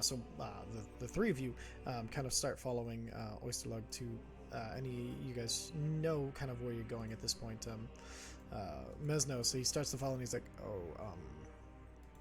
should I tell Miss Marystone what is going on? Don't tell her what's going on, but maybe. Well, and I look over to our fanciful friend. I'm like, your word could hold a lot of clout. I was supposed to be here at 6, but I don't even think she's conscious yet for how much she drank. Well, actually, she's one that does enjoy the drink. I'd say your best excuse was that you were all doing the same. Okay, fair enough. Alright. Problem solved. I will tell her then. And Mesnos gives you this like kind of bow, and he heads off. Still understand why he does that. And then as you guys make your way to the and you're headed out to the Deep Delver mine. Didn't we bring the body in the cart? Oh yeah, sorry, you're making your way to the cart. I apologize, I forgot that part. I'm not so- headed to the mine though, right? Nope. I'm in a different group. You are sitting in the last cart, kind of being like, oh, Cool. I just want to make sure. I wasn't actually told where to go. That's kind of weird. Oh, and he asked me how long it takes to cast. It takes me an hour. An hour. Yes. Alright then, I guess it doesn't take all day then. And so Viserys, you're sitting there. You realize you weren't told to actually go anywhere or meet anybody like everybody else was. What would you like to do? That's fine. Come back to me later. Okay. All right, and so the rest of you kind of make your way over to the stables, and you see that the stables are actually this giant recess that has been carved out of the wall, and so it's full of like hay and bedding and like so some of you I don't know. Let's see. According to your backstory, I'm trying to think of, but you'd see like wood that has been shaved down greatly until just like little flakes covers the floor where the horses are kind of held. You see the cart is kind of parked there. The chest. I'm good at woodworking if that helps at all. Yes, yeah, you would recognize this as just kind of like shaving, as wood shavings. The rest of you haven't really come across wood shavings up to this point because not a lot of people use them, as it's really expensive at this kind of thing to provide for simple stablery. Bloodscale, actually, you would know this. You looking down at it, you get the impression that it's made to absorb anything that happens because of the pure stone construction of these stables. Makes sense. And so, Hey guys. Yeah. All this sops up like piss. Shit. That's good to know. I'll be careful where to put my hooves. Hey, it's better than it just being on the stone, isn't it? Oh, I mean, I would think that would be easier to clean. I think I have to write a DM note. Most useless piece of world building yet. Gave it Wait to a the second, dumb did one. I didn't mean to systematically destroy that. I just. No. It's just one of those things. Like as you guys are talking about, I'm like, why was this important to me? Like, Why did I even bring this up? you What know, the fuck really, is like, wrong with me? seriously, like as a DM, you just sometimes get too like down your own asshole. Anyway, Quick question. I stepped out for a second. yeah, Zephyr just said hooves. Was that a tiefling joke, or did she change into something? that's a tiefling joke. Oh, okay. But you have feet. Those are feet. Yeah. Do tieflings have regular feet, don't they? Some of them do. Some of them have hooves. Do you have hooves? Yeah, it depends on the tiefling. Does Hang Zephyr on, have hooves? Sorry, does Zephyr have hooves? Hang on, let me look. Okay. I do have hooves. What are those? No, you would have noticed those before now. You can't Just said they're suddenly be hooves. like, Come on! what God are damn it! those? It You didn't know behoove somebody me to for, tell like, you. weeks. Ah! I quit the I'm just gonna campaign. take a flying leap and assume I did not see those. See what? Flying It didn't leap. behoove It's me just- to tell. No. It's just puns. Oh, It's good just God. No puns. Ah! I quit the campaign. You see Bloodscale explode. Ah! His head just pops like a grape. And he I looks guess it like somebody wasn't in shook his- up a 6-foot-tall can of blood I guess soda. you could say It wasn't looks in like his fucking blood. that scene in Scanners. Alright, so... shit. You guys make your way to the stables, and you see the cart is parked next to you. There's several other carts, and you notice a lot of the other carts have like stone wheels, and a lot of them are very obviously dwarvish make and manner. And then there is one of a style that you don't quite recognize. Actually, let's see. Bloodscale. Make a history check. Ah, fuck. Sorry. That's not great. Hope I have the right name up. Okay, nope. And it like it nags, but the same way a lot of things nag, and you just kind of move on with your day. I don't know. I think I would just be like to our fucking door friend, like, who the fuck owns that?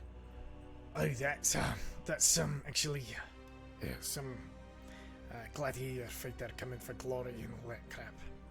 Wait, what?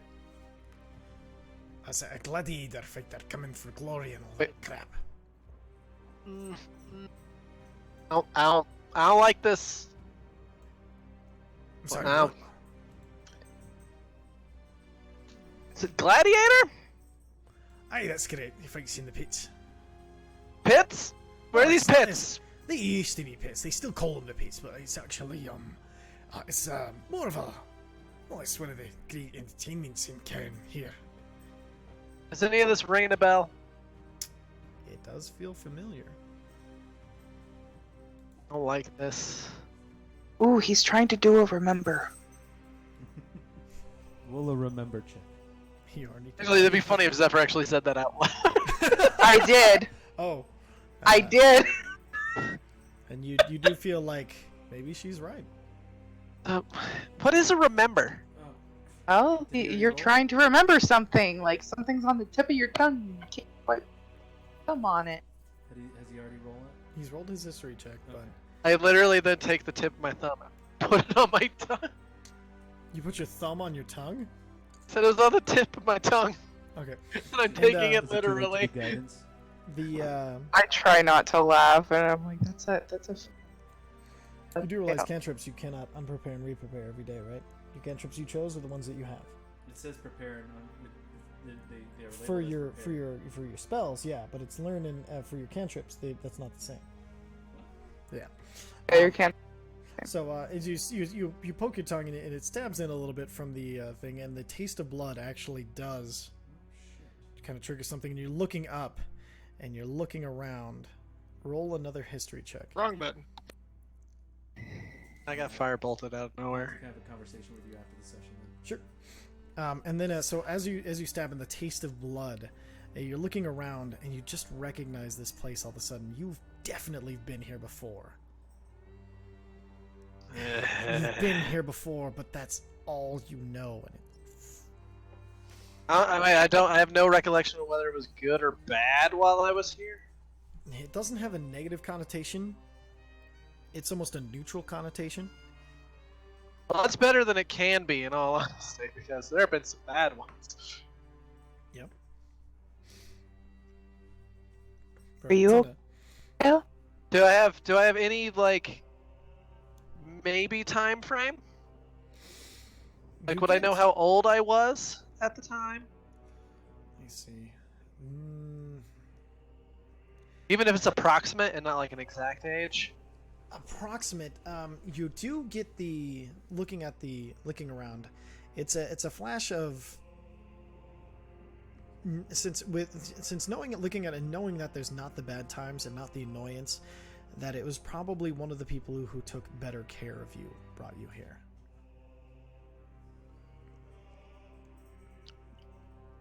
I mean, that's good enough for my brain. I'm still asking if you're okay. Huh? What? Huh? Louder. I'm still asking if you're okay. I'm fine now? Did Let's you go with remember that. something? Let's go with I'm fine now. Did you remember something? Oh? I think, maybe? And at that point, as Nini Not a kind of whole walks up, lot. she's like, "Oh, it's great to see you. Ah! Oh, sorry, I didn't mean to startle. So I guess now's the time, right?" And she kind of like digs into a pouch at her side and she pulls out kind of the components that you'd asked for, and they're all there. I don't know how you scrounged up that much gold so quick, but let's go for it. We built a life together. It's fine. It's here now, right when we needed it. Good. Well, let's get started as soon as possible. Alright, and is there any way you can like try to aim for dwarf if you have the chance? With my luck, I'd probably be best trying not to aim for dwarf. Alright then, whatever you can do, of course. I'll do my best. Okay. I'm sorry. I know I've already asked too much of you. Alright, so I am going to cast We gotta get to the cart first. Make sure the by the body's cart. So you guys make it to the cart, and you open the chest, and inside of it you do see the body. Okay, so I get inside. I'm like, it's gonna be an hour, you guys. So if you guys have other things to do other than the friend dwarves here, Well, Why? she's my boss. oh, that's fair. So you're stuck with me. Well, And Uza, you're stuck with me too. I am because I don't know where to go. Alright, well, you get to work with me in Merryweather today, I'm assuming. so We'll figure it out. Oh, the Tinkerer. Yeah, I'm sure it'll be fine afterwards. Wait, did you say the Tinkerer? Yeah, Demeruk Dimbane? yeah. I can give you instructions if you'd like to not fall out of his favor. He's quite the proud fellow. I'm sure it'll be fine. I want to help out with this. I'm not positive it'll be fine. And anyone who doesn't show up for their job, there can be consequences. Okay. I just want to help out with your friend. Bird bro. Blood bro? You not being in jail? Or still being allowed in the city? Would probably help out more than being here at the moment. Might be a good idea to go to work. You know, to be fair, he never told me a time. You get this knowing and like kind of concerned look from Esneezy. And a small glare from Broodscale. I'm gonna stick around. I want to use Okay. it, but more important, he's jobs aren't a thing for him. Okay. And then He's just a child. On a quick note too, because I didn't know the whole cantrip thing. I'm gonna keep the two that I use, the light and thaumaturgy. And if it's cool, I had resistance prepared or learned, That's fine. but I wanted to switch it out for guidance. Sure, no problem. Okay.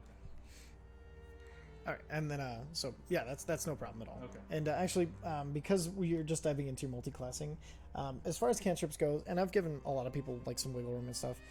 If now that you're kind of more familiar with the cantrip process, and because your god was settling in with you, it's okay if you switch up a little bit to the point of the things that you want permanently if they don't match what you currently have. I'm okay with that. Okay, cool. Thank you, man.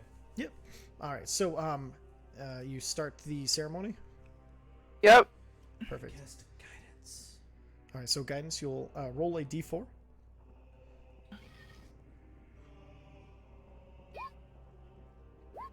Oh, All right. coming strong out the gate. So,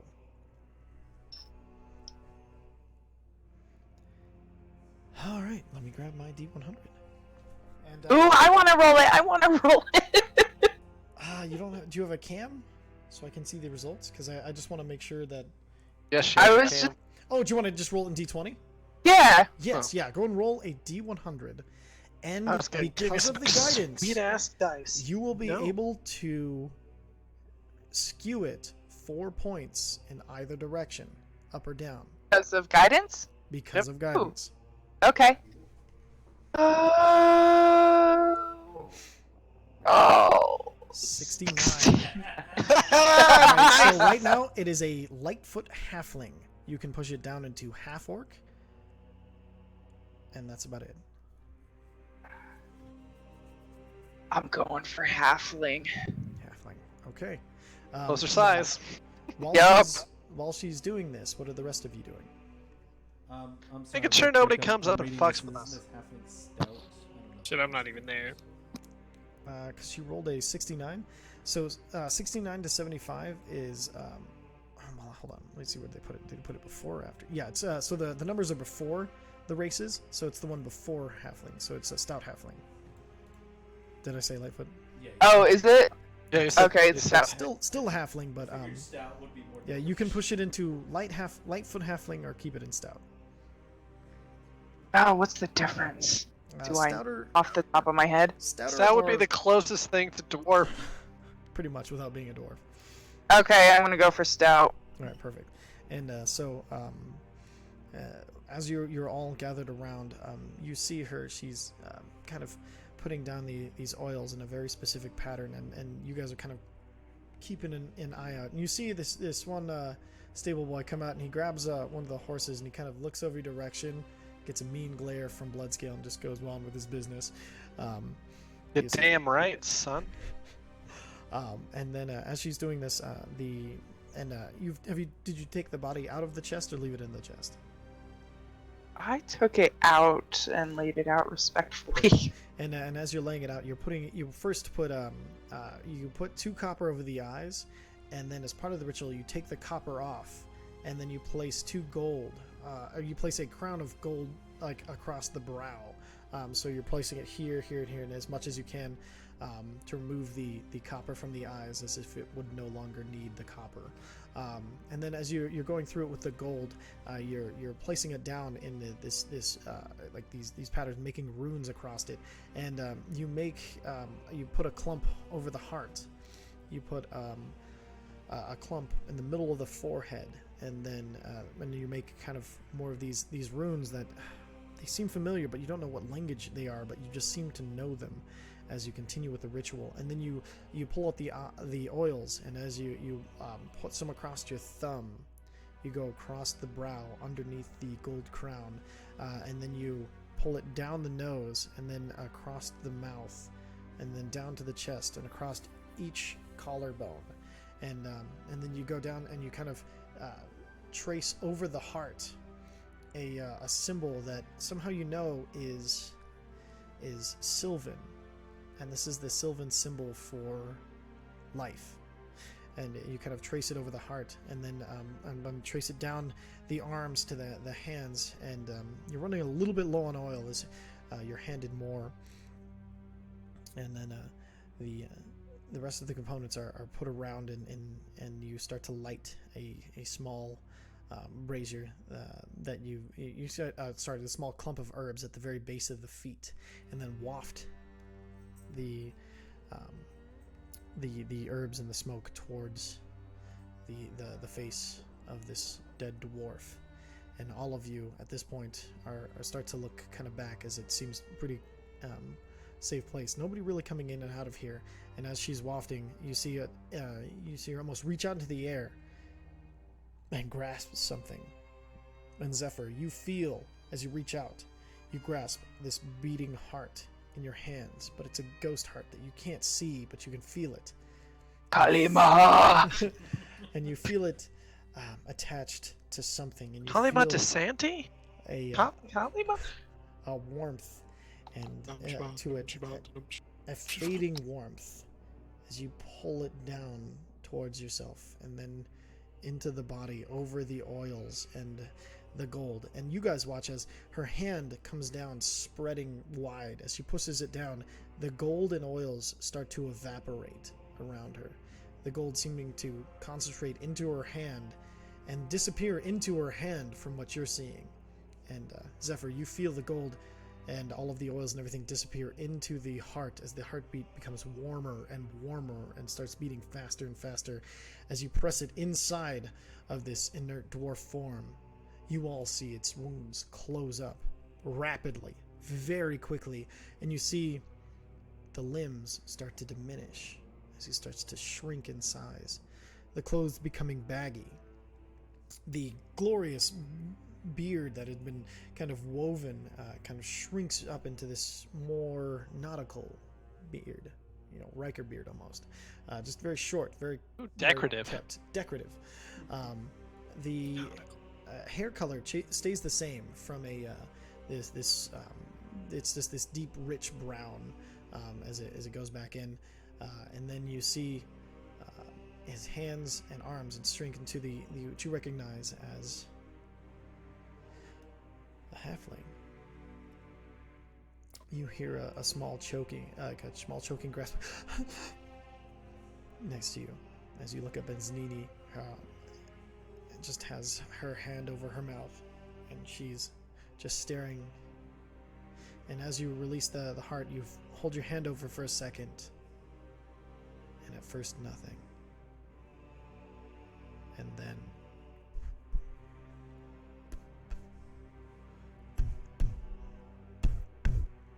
a heartbeat, starting soft and weak, begins faster and faster.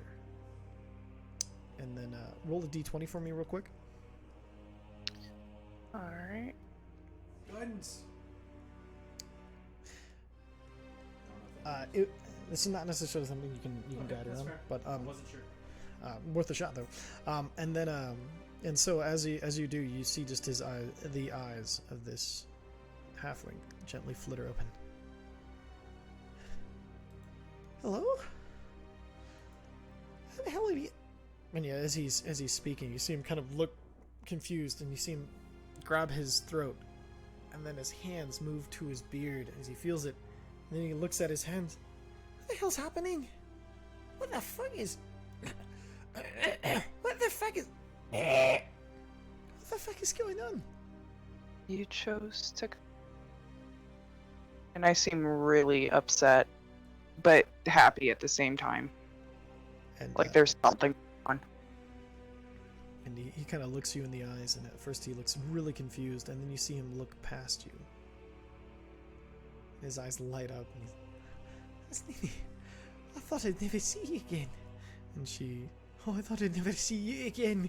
And she goes in and she picks him up, and she picks him up rather easily, and you see his feet quite off the ground, and as he's hugging, and you see him hug her back and then squeeze, and then you see him kind of look up a little bit. What the fuck? How are you picking me up? Can you sit me down for a second? Do you want me to just tell him? I can just tell him. Oh, I'll do it. Alright.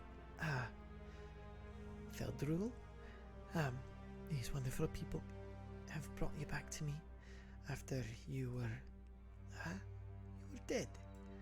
And one of the only ways they could bring you back was through this magic, and unfortunately, you're back. You're here with me, which is all that matters. But you're a halfling there. I'm sorry, what? You're a halfling now, my love. Ah, well. It could have been worse. You could have been human. You're pretty stout looking, if that helps at all. Well, at least the stout spirit didn't leave me. Okay, Oh no. It's okay, I'll just apply to work for the mines. It's gonna be fine, Esnini. I know. But, it did take quite a lot to bring you back, my love. We might be better off not here. I don't know if we can... It's an issue for another time. Before she really gets into that, I hand over 500 gold. It's not all of it, but And with that, you see do you hand it to Asnini? Yeah. And as you hand it over, you see her, like, at first she's stunned, and then you just see a second of... Then she grasps her mouth and she's like, "You can't do this. You've already given me way too much. You can't do this. It's not fair. I can't ever repay this. I would have given much. But it's not fair. I don't have anything else I can do. You know what? There's no way I can take work from this fucker right here." And she kind of gestures to Bloodscale. Just fucking... I can't do it. And she hands you back your gold. I'm gonna nudge. Hold on. Zephyr. I take 500 of my gold. How about this? Because we actually need information and we don't want to be in this. Wait, what are you talking about? We're here looking for somebody. Somebody who really shouldn't actually be in this town. Alright, of course, yeah, I'm more in your debt than there's ever any way to dig out of. You should have just told me you had questions. I'm more than happy to help. I was gonna, and then she made me feel bad, so damn it. Well, I probably don't have 500 gold worth of information, but what's... Well, you do now. Even if you don't have any. Congratulations. Alright,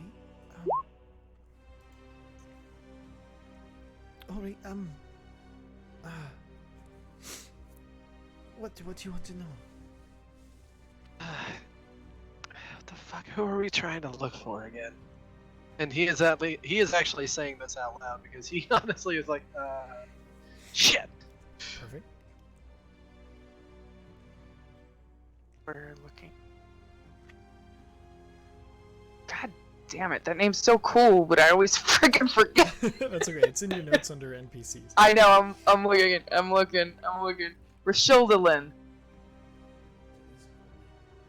Yeah. I say Rashildalin. Rashildalin? That ring a bell? He was the spy master for the old king. I didn't know. I don't think he'd still be here. Question. Yes. Old king? What race was this spy master? Oh, he was a goblin. He was the only, well, one of the few goblins allowed in the city.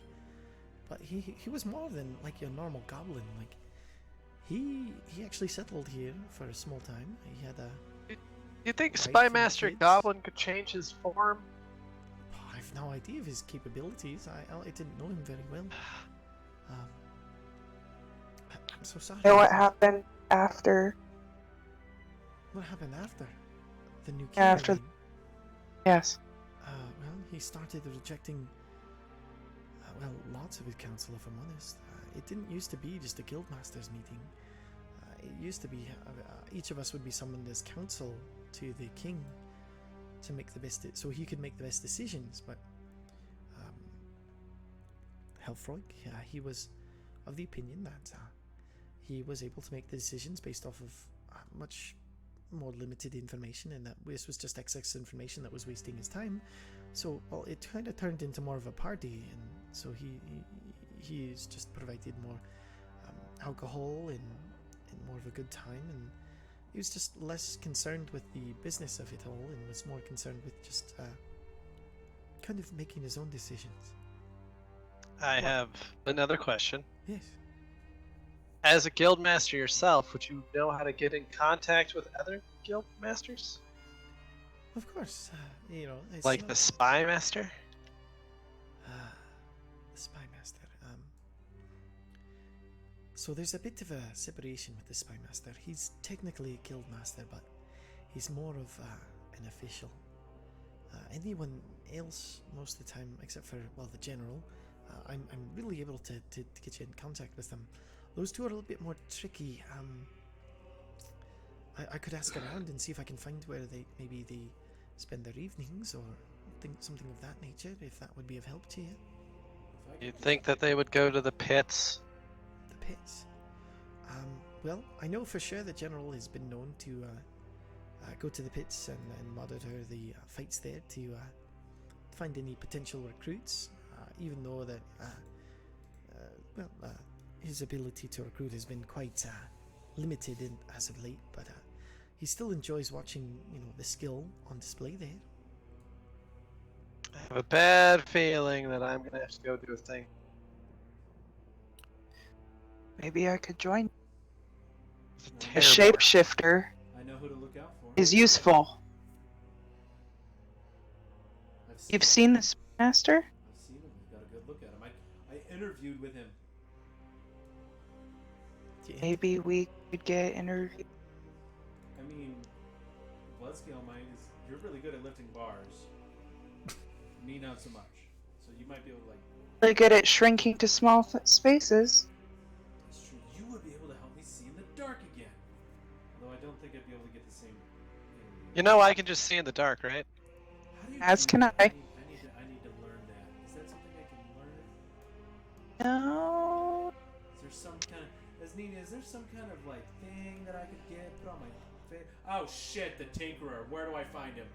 Oh, okay. So the Tinkerer, it's a bit of a walk, but you'll. I've got these. Alright, so I guess bird's eye view. If you see the main street, okay, so you go out here and you go down. That's the main road. It's about a 2-mile Okay. fly, I guess, from here. If As you the hit me flies. Okay. Yeah. as the U flies. Yeah, it's the joke. Ah, Bird joke. I'm Even sorry. I got that. Actually, you know what? I'm fine over here. Well, it's fine, hun. Did he ride? I'll explain more. No, he's gonna be here with me for a good little bit. Werner's really cool, by the way. If you guys need a new place to stay, I know people that are actually cheating. I see. That's what I've heard. I got a friend there. Maybe I'll hit them up. Is his name Krenzel? Mike's cutting out a lot. Is his name Krenzel?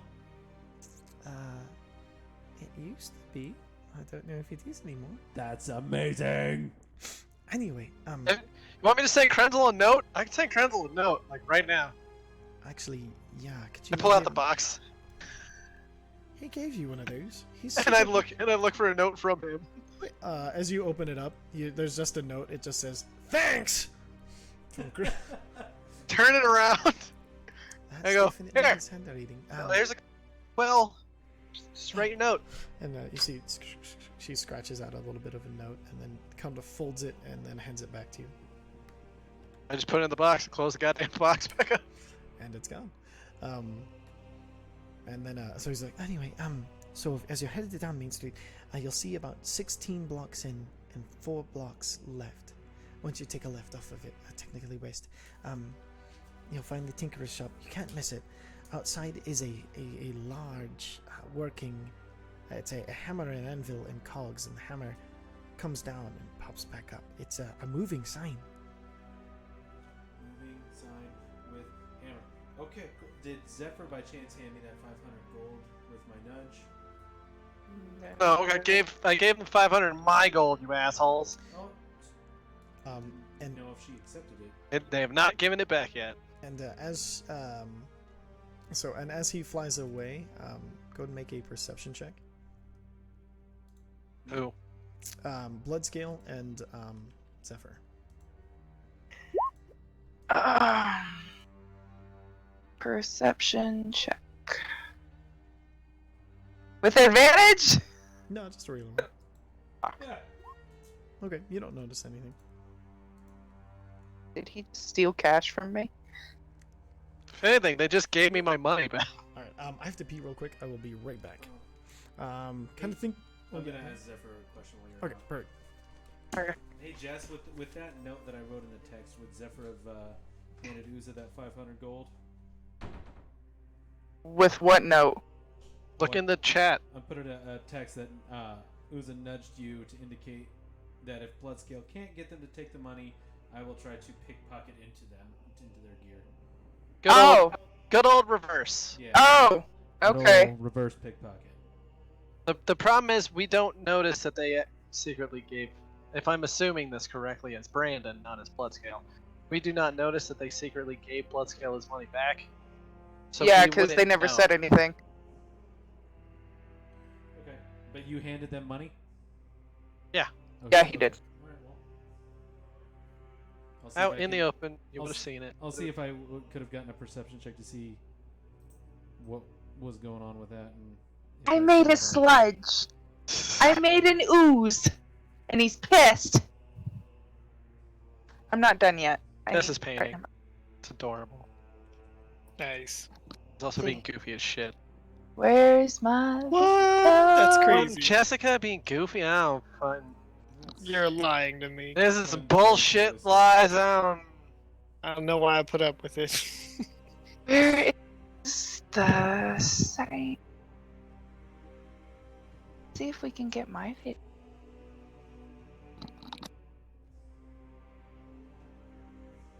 Let's see.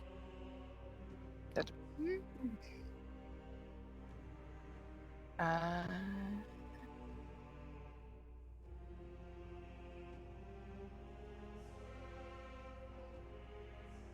oh. Yay! So Nice stuff. still painting. that's my painting. Cool. I don't know, I gotta fuck with it more, but I just decided to do a quick little jaunt. Nice. He is a I've been- pissed off purple sludge. It's a good look. Then I got there, that. Just finished that. We're calling it Brandon's fail guts. Ew. And then I did that one too. Doing fast shit, just it's and giggles.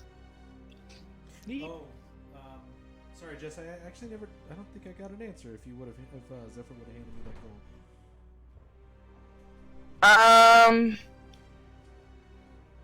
Well, since I assume that they took his, I wouldn't do it. Okay. All right, recap while I was gone.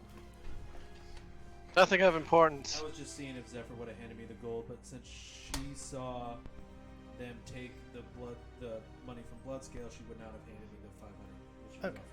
Perfect. So I fly off. Okay, and as you take off, so you guys see him fly off into the distance. And with that, we're gonna cut back to Visair. TJ, you there? Yeah, I'm here. Perfect. So, as so everybody else leaves the inn, and then you're kind of sitting there, and you realize nobody told you where to go.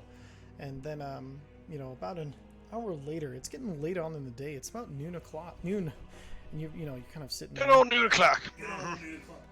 Was there anything you would have wanted to do in the meantime?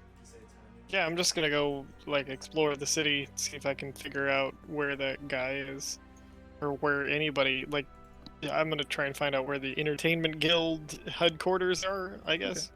Perfect. And so, what would you like to do to try to find that? Is the innkeeper here? Yeah, the innkeeper's there. She's like half awake, super hungover still, sitting at the Ha- bar. Real quick, I'm supposed to go entertain people. Do you know where I'm supposed to go? Entertain people. I don't actually know. It's been are you trying to? Who are you trying to get a hold of, dear? Well, I'm trying to get a hold of Lordy, what's her name? It's got like 1,000 vowels. Gildenalaine Noblehorn? Gildenalen. Gildenalen? Yeah, Gildenalen. Gildenalaine, right. Usually she actually pops in at some time, but if you're looking She for just- her, there's the Harper's Hall. God, it's Alright, well, I'm gonna go do that. You should eat some bacon. You're clearly hungover. Alright, okay, bye. bye. She kind of like head off the forehead, kind of waves. The arm doesn't leave the forehead. And as you kind When I go outside, I check to see if Faf is there. yes, you feel the weight on your shoulders, even though he's invisible. And your shoulders are broader than usual, so he doesn't wrap all the way around your neck like usual. He's just got like the tail on one side and then the head on the other, as your neck and everything is much more broader than usual. And you do hear just a light snoring. I jostle him just a little bit. I'm sorry, I have to wake you up. But listen, if anything happens to me, you need to go and tell the others. So just, Okay. be aware that's a thing, alright? I thought I could have a nap today. Alright. Alright, gonna head to the Harper's Hall. Did I make anybody else yawn? Almost. Fucking idiot. Oh. All right, and so while asking around, it's not hard to find, and you make your way to this large kind of building. This one is carved from stone, and you notice there is a giant harp on the front of it. And What makes that easy? And it's you walk in, and it's very dwarvish in architecture, a lot of like sharp edges and kind of more geometric shapes as far as like the pillars and everything like that, and the shape of the doors and everything. You make your way through, and then you do hear let's go and get some proper music, because this is just not right. And as you kind of walk in, you do hear a bit of change in music. Where the f is the music that I want? 1 second. Hey Ty, is there one thing you'd like to do right? Yeah, well, too bad. Right. And so with it, I know that feel, bro. I know that feel. Right. Bop. And as you kind of enter, and you hear this kind of lighter music, kind of like a polling and fluting and everything, and you see. But then every once in a while it'll like pause and hiccup and then restart, and then pause and hiccup and restart, and then as you make your way through, you see lots of young dwarves, all with instruments, practicing these tunes and kind of chattering among themselves. You see the they all have various instruments and are clearly practicing, and then you see there's a few people kind of like conducting a little bit, and then they cut them off like, no, we're gonna go back and tell you that again, and then as this kind of goes on a little bit as you kind of move kind of further into it. Is anyone not doing something? You kind of make your way through, and everybody's kind of busy in this particular room. You see they're kind of split up a little bit, but you see for the most part there's about 4 or 5 groups. And then you see like as you continue further into the hall, it kind of gets a little quieter, and then you see it breaks off into a bunch of small rooms, where as you walk by you see individuals practicing their craft, and these are much more complicated songs with like longer melodies and things like that. Some of them tragic, some of them happy, and then you kind Some of them Wonderwall. Only one. Because after all. Damn it. And then and as you kind of make your way through that, it opens up again into this large space that's almost a library, but instead of books, there's almost like these Alright, is there anyone not doing anything? Yes, yeah, and you see like a bunch of loose leaf papers and things like that, and you see eventually as you keep walking through, there's you recognize the woman that you'd met the night before. She's kind of sitting at a desk writing things, and you see like a smile across her face as she kind of scratches something out and starts to write something else. You do recognize her as Gerdelaine Noblehorn. Hello, Gerdelaine. I am here to work for my appointed duty to work time. Alright then, I was not actually expecting you to show up. I was going to come and collect you, but a musician who's to work on time. What is it? It's like 10 o'clock? I mean, how long is it? What time is it? Right now, yeah, it's about 9:30, 10 o'clock. Yeah, I didn't want to wait all day, that's all. I just, No, it's fine. Most of my performers like to perform at night. Yeah, I've got stuff like I've got to do tonight. Like, I wouldn't be doing this unless I wasn't forced to do it for the city. So I'm just kind of like, I'll be level with you. I just kind of want to do whatever's necessary, and then it's like, Okay, not do it anymore. It's fine. Well, I guess to get started, what forms of entertainment do you know? Well, I can tell a story, and I can kind of sing. That's it. Any instruments at all? No. Alright, well... I don't believe I can play a damn thing. That won't do it all, so let's, hold on. And she reaches into her drawer and she pulls out, 2 rings.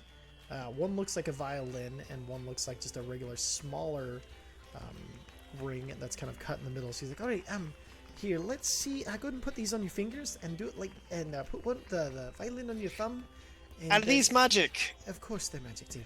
And then put Yeah, the, I'm a little maxed out on magic things at the moment. they do require 2 minutes. It's fine. Now put these on your Oh, fingers. okay, alright, okay. I slip them on. And so put the violin on your thumb, and then the bow on your, the other ring, on your middle finger about center, and kind of start rubbing them together and think of a tune for me. One that you know, one that you can sing. Alright, I start the Ballad of fucking the Dawnforged Company. And as you're doing this, and you're kind of, you feel a little ridiculous making this kind of motion, but this violin music, almost fiddle-esque, kind of starts to... You're telling me I got the world's smallest violin. dying to Now that fucking- you've asked, the answer is yes. Oh man, Alright. I'm gonna use this way. And so too now often. it should be the note should be available, so you can all see the amazing art from the Griffin saddlebag, which is just amazing. Fucking cool. So this will gives you advantage on performance checks when using music. And as you're singing, you notice that go. somehow this music is complementing every note that you're going through. Go ahead and make a performance check at advantage. Sorry, I'm learning it out real quick. Sure. Isn't that great artwork, though? Yeah. Shout out to Griffin Saddlebag. They post a bunch of free items that they make and craft themselves on Reddit. And if you're ever on like any of the D&D Reddits on subreddits, you'll see they post a bunch of cool stuff. And like this is one of the ones that I just had to put in my campaign. I could not help it. Alright. Performance with advantage. That's correct. Blow! Okay, no, good enough. It's funny, you guys are like thinking things over 15 are bad. Like that's fucking hilarious. All right, so and with it, yeah, you give this fairly passable. Not your favorite rendition ever, as you're like, oh, I probably left out small pieces that I'd normally put in. Oh, I meant to embellish that a little bit more. That's fine. And then so as you finish, it's like, wait, that'll pass. So, what songs do you know? Well, I know that one. That's about the Dawnforged Company. Alright, You may have heard of us. Do you know any Dwarvish songs? I'm gonna do a history check to see if I know any, or Yep. I mean, I would growing Yeah, up, right? Make a history check. Shit. Good enough. Actually, this you do know. There is a tune called Moradin the All-Father's March. It's basically telling all of the sons and daughters of Moradin to be ready at any time to be summoned for battle, and that the Lord of Dwarves, Moradin the All-Father, stands beside them. It's more of a march I don't want to tune, sing that one. but it's a Dwarvish tune that you do know that had been sung kind of in your village. Do I know any other songs? You do know other songs. I'm but- sorry, that one just No, seems no, like that's a really. okay. So as far as other songs, the Dwarvish, there is one. It's the it's how do I describe this? So basically, it's loosely known as the Song of Silver, and a lot of it is mostly a tune where it's kind of like an a cappella piece, normally meant to be sung by 3 or more people, where it's a lot of harmonies and things like that, where it doesn't have a whole lot of words, but the words themselves are basically, we sing the Song of Silver to find silver this day and take all the silver we may, that sort of thing, like where it's Can basically... I sing it and do the counter melody with the violin? You can. Go and make a performance check at advantage.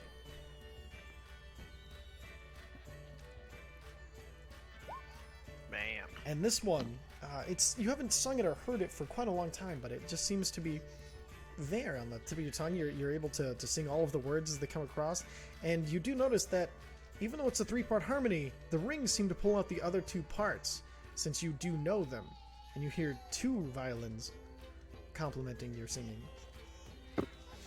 And after that, you're like, oh, that's quite good. Actually, that's one of the approved songs. So you can sing that one, the Song of Silver.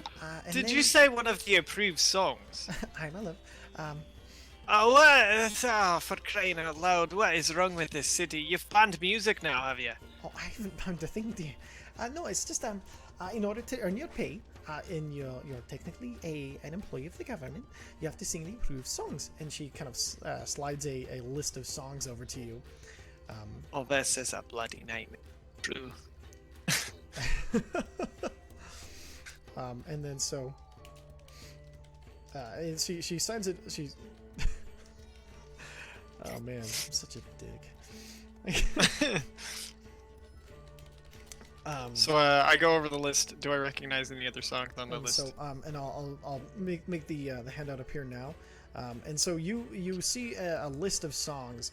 There's the Song of Silver, the Moradin Allfather's March, and then there's Fuck that one. Forge Branch's Fearsome Stand, which tells of the first of the Forge Branch line, Thardrus Forge Branch, who apparently Moradin had spoke directly to and told him to make a city under the Zelir Akim and drive back the Drow armies that defended them. There's one, Our Hero Hefroik, which is just a blatant propaganda piece about how the new King Hefroik Forge Branch has improved the lives of all dwarves and sings of a new age of prosperity. And then there's one that is kind of different from the rest as you're reading through it and seeing the notes. It's a like kind of like a longer, slower tune called "The Light of the Zelir Akim." And this is a song, and as you're reading through it, you're not sure exactly what it's referencing until you get about halfway through, and it's the crystal ceiling above that has the lights in it. There's this kind of eternal radiance. That's what Zelir Akim means in Dwarvish. And Do I know all of these songs? you don't know Forge Branch's Fearsome Stand, Our Hero Hefroik, or The Light of the Zelir Akim. You know the other two. But the last one, it says that the mountain Nalokozid speaks through the lights, is part of the point of the song. Alright, well I can sing the first one. If you want to teach me the light of Zera Akim, I can do that. Oh yeah, hold on, and she kind of pulls out the. Also, the who is music and things where am I performing this? What's the gig? Well, most of the time we just kind of assign street corners and everything, but right now since Street corners. Oh, Right, this yeah. is. We do have normally if you're later in the day, I'd assign you like a, an inn or somewhere of a gathering, like a dance hall. Nah, it's fine. Street corners for all anyone needs for these two songs, I think. Well, actually, I was gonna see, and she starts handing you all of this sheet music, one for every single piece of song. Now, of course, I'm not gonna check upon you and see which ones you're singing, but make sure you sing at least have all of them one time, so that way you earn your place here and you get your pay. I have to sing each of these once. Each of these approved songs that's once. part of it. Yes, it could be worse. You could be in those mines, Yeah, and she. Yeah, I don't know. This is weird. Like, is it? You're really not going to acknowledge how odd this all is. And don't you feel stifled creatively? Like, don't you want to make your own music? Don't you want to do something with this guild? Now listen here. You can either sing the songs that are the ones. Look, that I'm you not think of sing. arguing about whether or not I'm gonna sing the songs. I'm just like, Good. don't you feel horrible? Like you yourself? Like, yeah, you're probably wildly more talented than these songs would recommend. I mean, I'm Her just being eyes- like, aren't you frustrated? And at the end of your sentence, her eyes go like deadly, or like super wide, and she kind of looks at you like, "No, these songs are fantastic, and everyone are. should hear them."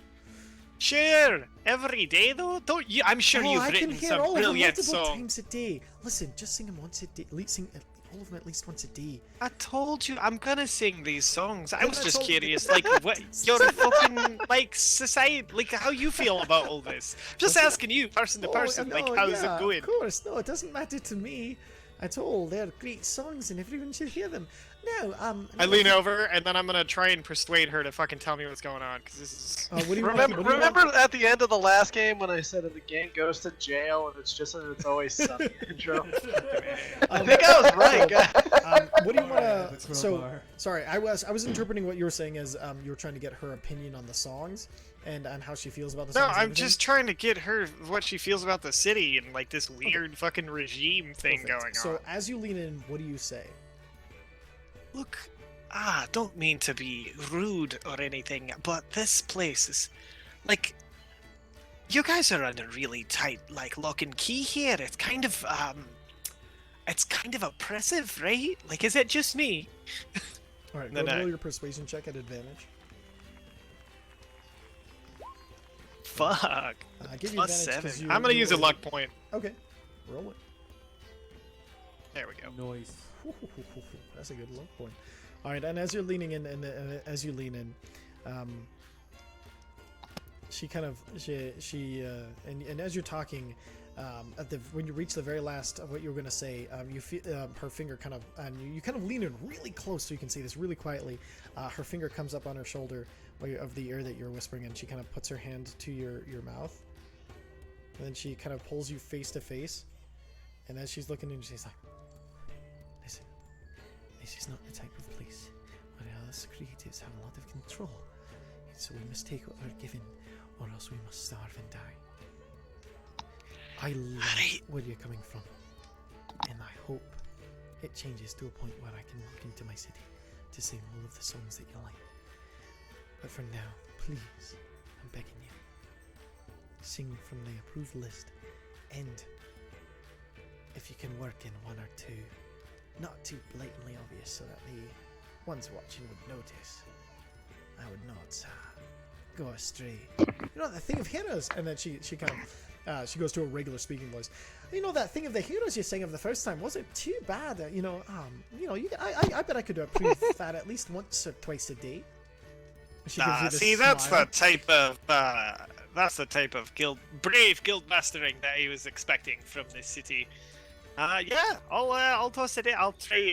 After, of course, after I sing the other songs, Yes. of course. Don't make me regret how stupid I am, because that's how I how- feel right now. How you're right. long Oh, do I need to sing these songs? 4 hours.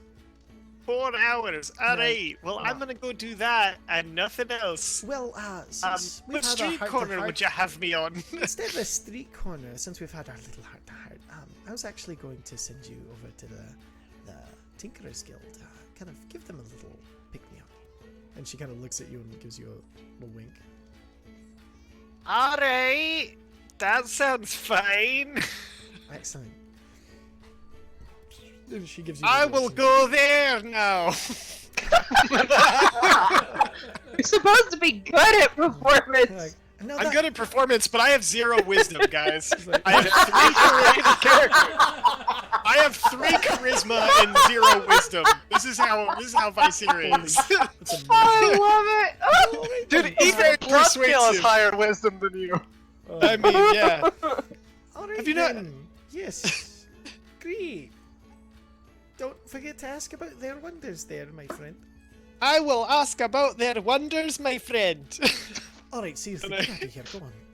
Alright, I'm going. Alright. Fuck off. Just fuck off right now. Just, Alright, I'll take off. get the All right, fuck and out. then so as you kind of make your way out to the guild, as she give you the proper directions, and Uza, your panicked flight over to the Tinkerers Guild, and as you fly in, you kind of land and almost crash into the sign as you're in such a hurry, but you manage to pull yourself back and give yourself a nice graceful like swoop, because like you basically into the side. Oh crap, that's not a window. Flat back, and then kind of dive in and gracefully land on your feet, and you head into the door.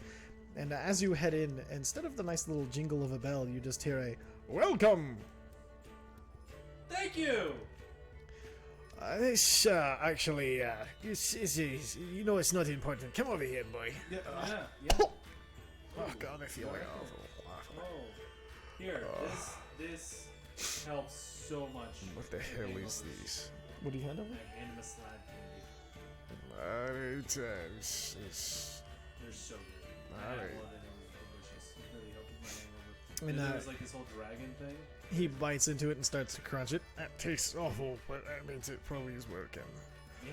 And he kind of chews it and swallows it. Now, you're my apprentice, right? Then you want to learn the ways of tinkering. Yes, sir. Right. Well, in that case, well, you don't get to learn from me quite yet, as my tinkering will be beyond your comprehension. I don't know. I'm pretty good at the tinkering. But really, what's your greatest invention? Have you seen these? And I can flap out my wings. That seems more of grown than invented. They're just that good. Right. No. Is that a lie or just? I mean, I figured he has not seen our Croco because we're fairly new. He's hungover and kind of tippy. I'm legit trying to lie to this guy. And my Oh. wings are manufacturing. Oh, he knows enough about tinkering to see things that are growing out of you rather than attached. Fair enough. He's like, So instead of learning, Solid plan. Unfortunately, he has eyes. My day continues to go poorly. instead of learning from me, you'll be learning the basics from my my apprentice. Isn't that right, my apprentice? "Oh, fuck off!" You hear from the very back, and you see this halfling kind of come out of the back room, and he's looking very upset. No, when I said you could take over so I could do my tinkering, the deal was that I could tinker all day and you would take over the shop, and that I wouldn't be kicked out of the city so I could fucking study. Now this fucking, I apologize. Apparently I'm an apprentice now due to things. So what? I'll remember this, Dimbane. Of course you will. And I'll take a nap. And you see Hey, the guy. just let me know whenever I show up. Oh no, I will. And with that Dimbane, you see he goes back to sitting behind the counter, and you see him like slap the counter in a very certain spot, and you see this cot roll out, and he lays down next to the counter, and then you look up at this gnome, and he's like, All right then, so, well, I am the not Tinker Master. I'm not the... You know what? It's fine. I'm really happy. Oh, is it fine with you? That's great. I'm glad it's fine with you. I'm really excited to learn from the really tinkering master. Like, so did you make that glove that he wears? I've made everything in this. You know, it's not important. I'm No, not no, allowed no. to- That's like I am not allowed to tell you. I was a little disappointed at first, but now that I know I'm actually working with the master, I'm actually kind of excited. make a persuasion check. This is more like the gang gets everyone killed. And then and so as you're saying this, you see your friend Lysair walk through the door.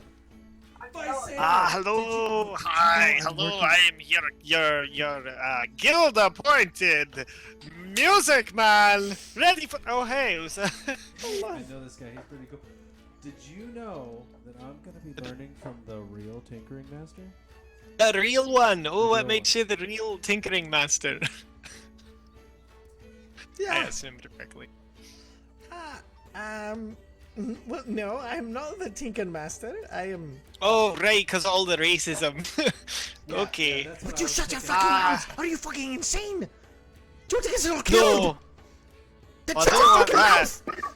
I can't. I Jesus have to sing Christ. these songs. I'm I sorry. have what? to sing these songs. I'm Oh. like literally bound to have to sing these Sorry, songs. So sorry. like, Sorry.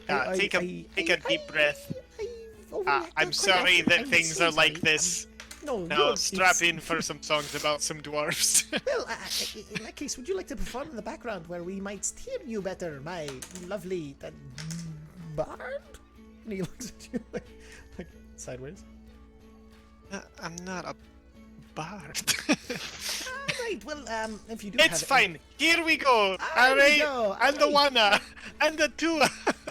All right, and then you start rubbing Singing the song of the silver. the song of the silver, and he's like, all right, this way, all right, it's fine. Just follow. The minstrel Set is up. meant more for the workers than any of our customers. All right, in the back room now. Both of you, what's your name? You fucking. I've got a bunch of them. I mean, there's Uza and then there's Eleanor. Which one do you like best? You just stick with Uza? Uza, You all get, right. Like a gnome? You want another name? How many did you have? I collect things. You collect things, and you think you're worthy of a gnome name. I mean, if you want to see my work first, that's cool. well, let's see if you earn it. That's fair. All right, Kind of sure. crack my knuckles. Let's do this. Spread my wings out. That'll only give you arthritis. Anyway, come with me. I'm not gonna live long enough for it to be a problem. Let's do this. Well, it's a degenerative disease, so no matter how long you live, depending, fuck it. And he kind of goes into the background. He calls you guys both into the back room and shuts the door. And you see him lock it, and then you see him turn the lock, left, and then right again, and then stop it in the middle, and then you see him tap on it. All right, so it should be fully sealed from any actual listening. It's a silent spell lock. Now, why have you come to Khirn? This is a terrible place for you to be. I would not be here if this was not the place where I have the most supplies to do my work. Now, any travelers are insane to be here. Why are you here? Are we both there? You're both there. Yeah, you. I'm mostly following this guy. There's something about a goblin. I don't know. Absolutely, yeah. We're looking for Shilderlane. Shilderlane? That was- Yeah. He was a friend of our master. We need to talk to him about something very important. You know, the fate of them. Yeah. The old spy master. Yes. Apparently that's him, yeah. Yeah. No. I was talking to a Shildo? I'm sorry, who? Uzo kind of mumbles to himself as Mike. Don't worry, he's bad with names. Don't. Yeah. He's the old spy master. As Nini. Mistress of the Mines. Yes, her. We were talking to her, and she was like, "Oh yeah, that goblin's like totally the old spy master." And then like some shitty shit happened, and like, Well, yeah, some shitty shit happened when they killed his entire family. holy So they shit! killed the goblin's entire family? Yeah, they killed his entire family. Like, Well, where's he? Did they put him in the prison or something? What the fuck? well, no one knows exactly what happened with him. Unfortunately, it was. Oh, shit, that's not the fucking thing I wanted. Fuck you, Ty. Yeah, time. Fuck yeah. Stupid clock. No, I can't be mad. I've got a weird called Mint Jams 1982 full album going on. pretty damn good. And so of course well, he'd settled down here with one of a halfling actually, and they actually managed to have some children. Don't ask me. I don't want to think about it too hard. But when the power changeover actually happened, Hilfrich took the throne with a lot of decrees at first, and a lot of them seemed pretty harmless, but like just small things, like things we weren't allowed to, criticize. Like, and then it came from harsh criticism to talking about it all, and then eventually he started to exile those on his council, including me. I was the Tinker and Guildmaster at the time. But that's not about me. There was a confrontation with the guards, and the guards ended up killing, accidentally, supposedly, his wife and child, and Rasuldilan wasn't seen after that. But why do you want to know? So he's like definitely in the dungeon then. Oh, this is horrible. I mean, that's what I would assume he was, but he was quite the crafty fellow. It's a shame. He was actually pretty nice as far as goblins go. So, question. Yeah. As the Tinkering Guildmaster. I'm not the tinker. I mean, yeah, I was. I'm sorry. Sorry, I forget sometimes my protections. It is not an easy life to live here if you're not a dwarf. I'm kind of picking up on that. So, as the, and I use air quotes, former Tinkering Guildmaster, did you do a lot of work with the Spy Guildmaster? Well, no, but like, we used to advise the king as guildmasters. Well, I mean, did you make anything for him? Any kind of devices or traps that might help him escape or indicate where he might have went? I mean, he had his interest in magical items for sure.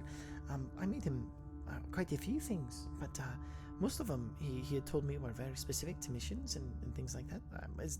Can you give me more to go on? Like anything that you might think he would want? Anything to help him escape? Anything like maybe change his size or how he looked? Maybe like some kind of disguise tool? Well, I mean, often his most often request was for the requirement of making more hats of disguise. I provided him with quite a few hats of disguise. That sounds awesome. I mean, we're going to circle back to that. He was the spy master. He needed them for his spies to do their work. But that also means I've provided these to all of the current spy master and his spies. It's okay. I know how to deal with him. Kind of. I'm sorry, you do. Well, you should tell me. What the hell's the plan there? So, his weakness is light. I'm I'm assuming it was really dark in the tunnel That's where I met him, and it was not like even really... close to true. I mean, no. if you, a spy master not in the shadows, right? No, Kragdorum is a legendary fighter. He can. He's killed many. Some suspect that he takes joy in killing those who he's sent to assassinate. And like, you see him grab onto like these potions as he starts to like nervously like concentrate onto them and almost start to ignore you as he goes back to work, kind of mixing things together. You get the idea that he is super uncomfortable. Is there any way you'd be able to recognize your own hats of disguise? Like a signature? If I did, they would be poor hats of disguise now, wouldn't they? I mean, I've never seen a hat of disguise, so I'm just assuming. It's quite fascinating, actually. You can don this hat, and the funny thing about the hat is, because it is a illusory effect, you can make it look however you wish. But the main thing is, you can change your appearance, and you can change it up to a single size of creature. So you can make stuff either look one unit larger, one unit smaller, and you can also incorporate any armor that you wish and any look at all. It's so effective that I've given to all of these murderers. Amazing. We should discuss having somebody having that's on your team. By the way, I'm totally Team Gnome. Team Gnome? There's no Team Gnome here. There's just me. There's Anyway, two of us now. Right, No, Vicer? no. No. Kind of nod at him. Three. I'm just like not really like pro gnome. I'm more like anti-fascist, horrible government that makes people sing the same bloody songs all So day. there you go. 2.5. No. 2.5. No, there you go. there's- That's pretty good for like halves like a whole when you're talking. You went from Oh, 1 to right? 2.5 in like the span of 5 minutes. We're doing good. No, I know this tiefling. She'll be like, well, at 3. Shut up! Okay. Shut up! You're quite rude sometimes. I'm sorry. This is not something you can fight. He's This stressed. is shut up. There is an entire government, an entire city that wishes to be run the way that it is run by those people who have decided that's the way it's to be run. And all I can do is keep my head down. And to give me hope is mean and cruel. And there is no team here. And since you've been here to learn tinkery, why don't we focus on that? That's great. I'm going to leave off on one last thing. Hey, Vicer, how long have we been here? Less than 24 hours? Yeah, I think so. Less than 24 hours. I've heard so many people talk shit about this whole new system. So don't think you're alone. I'm just saying. Absolutely. Yeah, there's probably more people. This dude, he knows how to put a team together. I'm pointing at Vicer. Is that true? Yeah, I seem to have put together a team on accident, so I mean, if I tried, it would probably be insane. Alright, so I need both of you to roll persuasion checks Guidance. at advantage. For Vicer. And so roll a d4 for Vicer's guidance. What? D4? Damn. Alright, so you get the +2, and now both of you roll your persuasion rolls at advantage. TG, you'll have a +2 due to the guidance. Damn. So 15. 15. There you go. And as you guys are both talking to him, he starts to look at both of you in the eyes, and you see him kind of take a second. No, I don't think it's the city or the people. I think it's a very few awful people who have power and can make good people disappear like they did with Rishildalin and his poor family. I just don't want to disappear. But I don't suppose there's anything I could do to help you. And that's where we'll end. Oh, I was just going to add one last note. It's like I don't know what to do. Okay. Hold on, let me start playing my songs for you. Alright, so we'll go ahead and end there. Great session, you guys. Holy shit. What was the gnome's name again? His name was Gimzek Silverthought. Silver thighs. Silver Thought? Oh, Silverthought. Silver Thought. Silver. I like That's it. THOTT. Yep. 'Cause he's thick. like a silver fox, but Oh shit. Anyway, what did you guys kind of think of this particular session? This was one I honestly did not know how you guys were gonna go. I know it was a lot of theater of the mind and no combat. Unfortunately, I do apologize, but like, That's fine. We don't need combat every week. We didn't. I think we should try to get everyone together next week. Is all. what's that? I think we should get everyone in the same place next week. Is all. Oh, man. Yeah. We went from the gang goes to jail to the gang takes down a corrupt government really The fast. gang starts rebellion. For the record, like, The gang writes the Constitution. and this is sort of the storyline I figured you guys would be kind of into. I hope I wasn't wrong when I wrote a political intrigue fucking storyline. No, no.